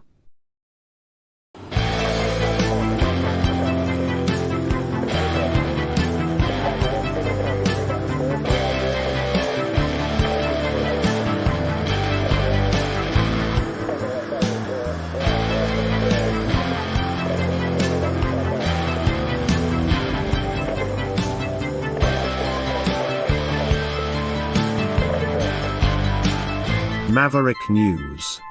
Fighting for freedom. Okay, I'm back, and I wanted to, I touched on it earlier, but I did want to talk about this story about the ransomware guy who has been arrested by the FBI. So this is a very interesting story, and it kind of relates even to some stuff going on here in Canada. This is about software called Lockbit, or it's ransomware, really. And so down in the U.S., the FBI has arrested a Russian national. And this guy's name, and I have a picture of him here from the FBI. This one's from the internet. They released a picture of him, but this one's off the net. And I have this. Dmitry Yuryevich Koroshev. The FBI alleges that this guy is the person behind Lockbit ransomware. So what is that? It's software that they've been making available, even selling, I guess, to criminals so that they can lock up computer systems and demand a ransom payment in order to free up the system. They've targeted, using this software, government institutions. They have targeted hospitals. So Lockbit is known for its double extortion tactics. It's targeted over 2,500 victims worldwide, allegedly receiving more than $500 million in payments. That's $500 million. Operating on a ransomware as a service model, Lockbit licenses its ransomware software to affiliated cyber criminals in exchange for payment. In some cases, like even a portion of the ransom that is paid out. So, as I say, the FBI alleges that this Koroshev has been the primary operator of the Lockbit-related cybercrime software, and went by the name Lockbit Sup, S-U-P-P. That was his name online, and he's been sort of, I guess, the alleged leader of this whole operation. They did have a $10 million reward offered up for this guy. And this is getting some traction online too. A lot of people talking about it tonight. It's kind of a big story. Now here, even locally, the local hospital right here was hit with a ransomware. Actually all the hospitals in this region were hit with a cyber attack, and that's exactly what happened. There was a ransom demanded. The medical records, the scheduling system, the entire computer system affecting patient records was locked up using software. I don't know, it was never really revealed from the authorities what kind of software it was, but exactly this kind of scenario, whether it was Lockbit or not, I don't know in this region of Canada. But all the hospitals around here were affected. This kind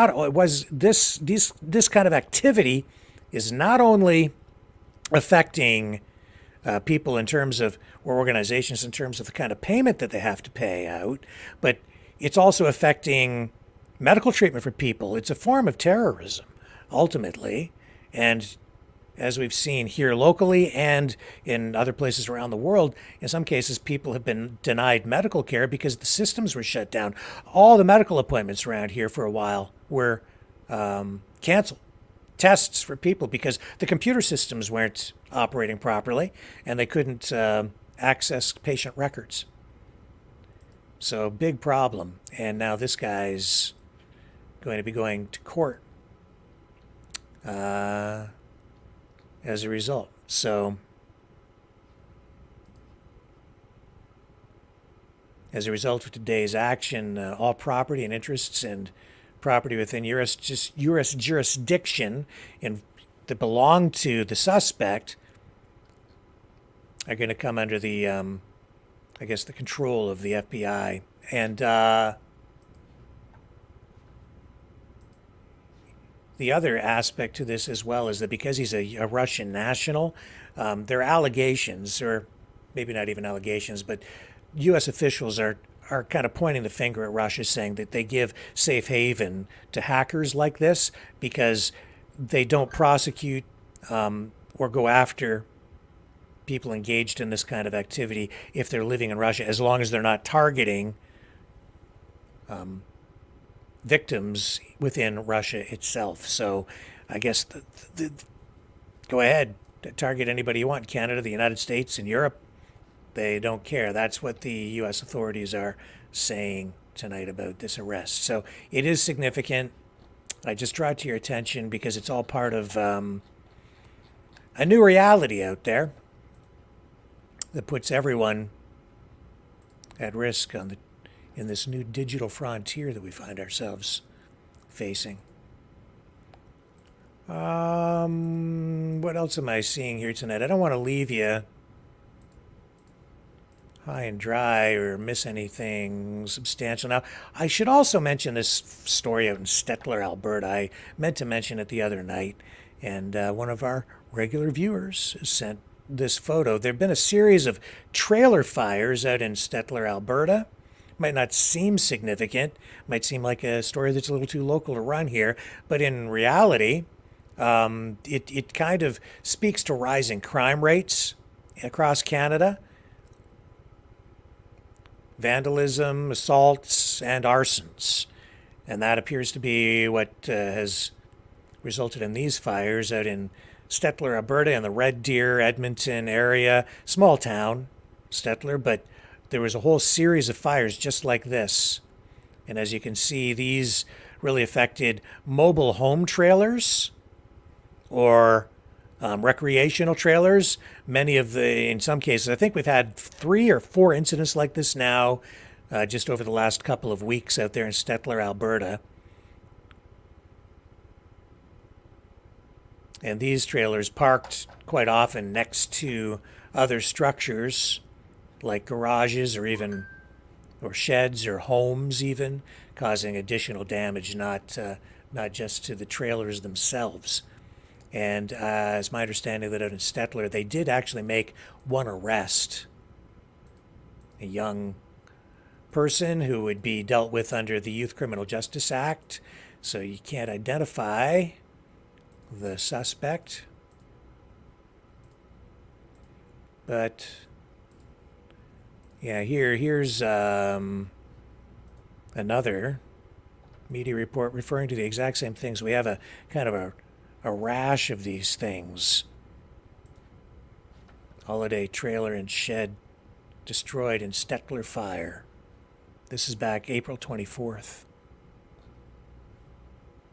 No injuries in that case, and as far as I know, nobody was killed or seriously injured in any of these particular fires. But just, we're hearing from Pierre Poilievre in the House concerns about decriminalization or legalization of hard drugs. We've been hearing stats about homelessness, drug abuse.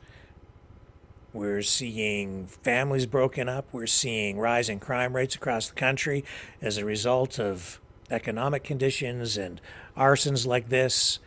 Just another example of the pressures being placed on society. And even in a small town like Stettler, Alberta, you have not just, an isolated incident. You've got a series of these fires going on. So it's a big concern out in Western Canada, in Alberta, Stettler. And folks, that gets us sort of at the bottom of the hour. I know that we have this situation in Rafah unfolding. We have still ongoing concerns in Ukraine. We see a lot of saber rattling going on. We see the protests still in place on campuses across the United States and Canada. And thank you, Dragon, tonight for that great report that you provided again out of Montreal at McGill University and the encampment there. But that does get us to a point in the evening where we're going to wrap it up. I think we've got all the major stories covered tonight, and thank you to Tom Marazzo for a great interview, great insight, great perspective, and really appreciate him helping to help us make sense out of what's going on with these conflicts in the Middle East and in Ukraine. I will be back, folks, tomorrow night, same time, same channel, right here on the Maverick News Channel, where we have the antivirus programs for your mind. Catch y'all tomorrow night on the flip side.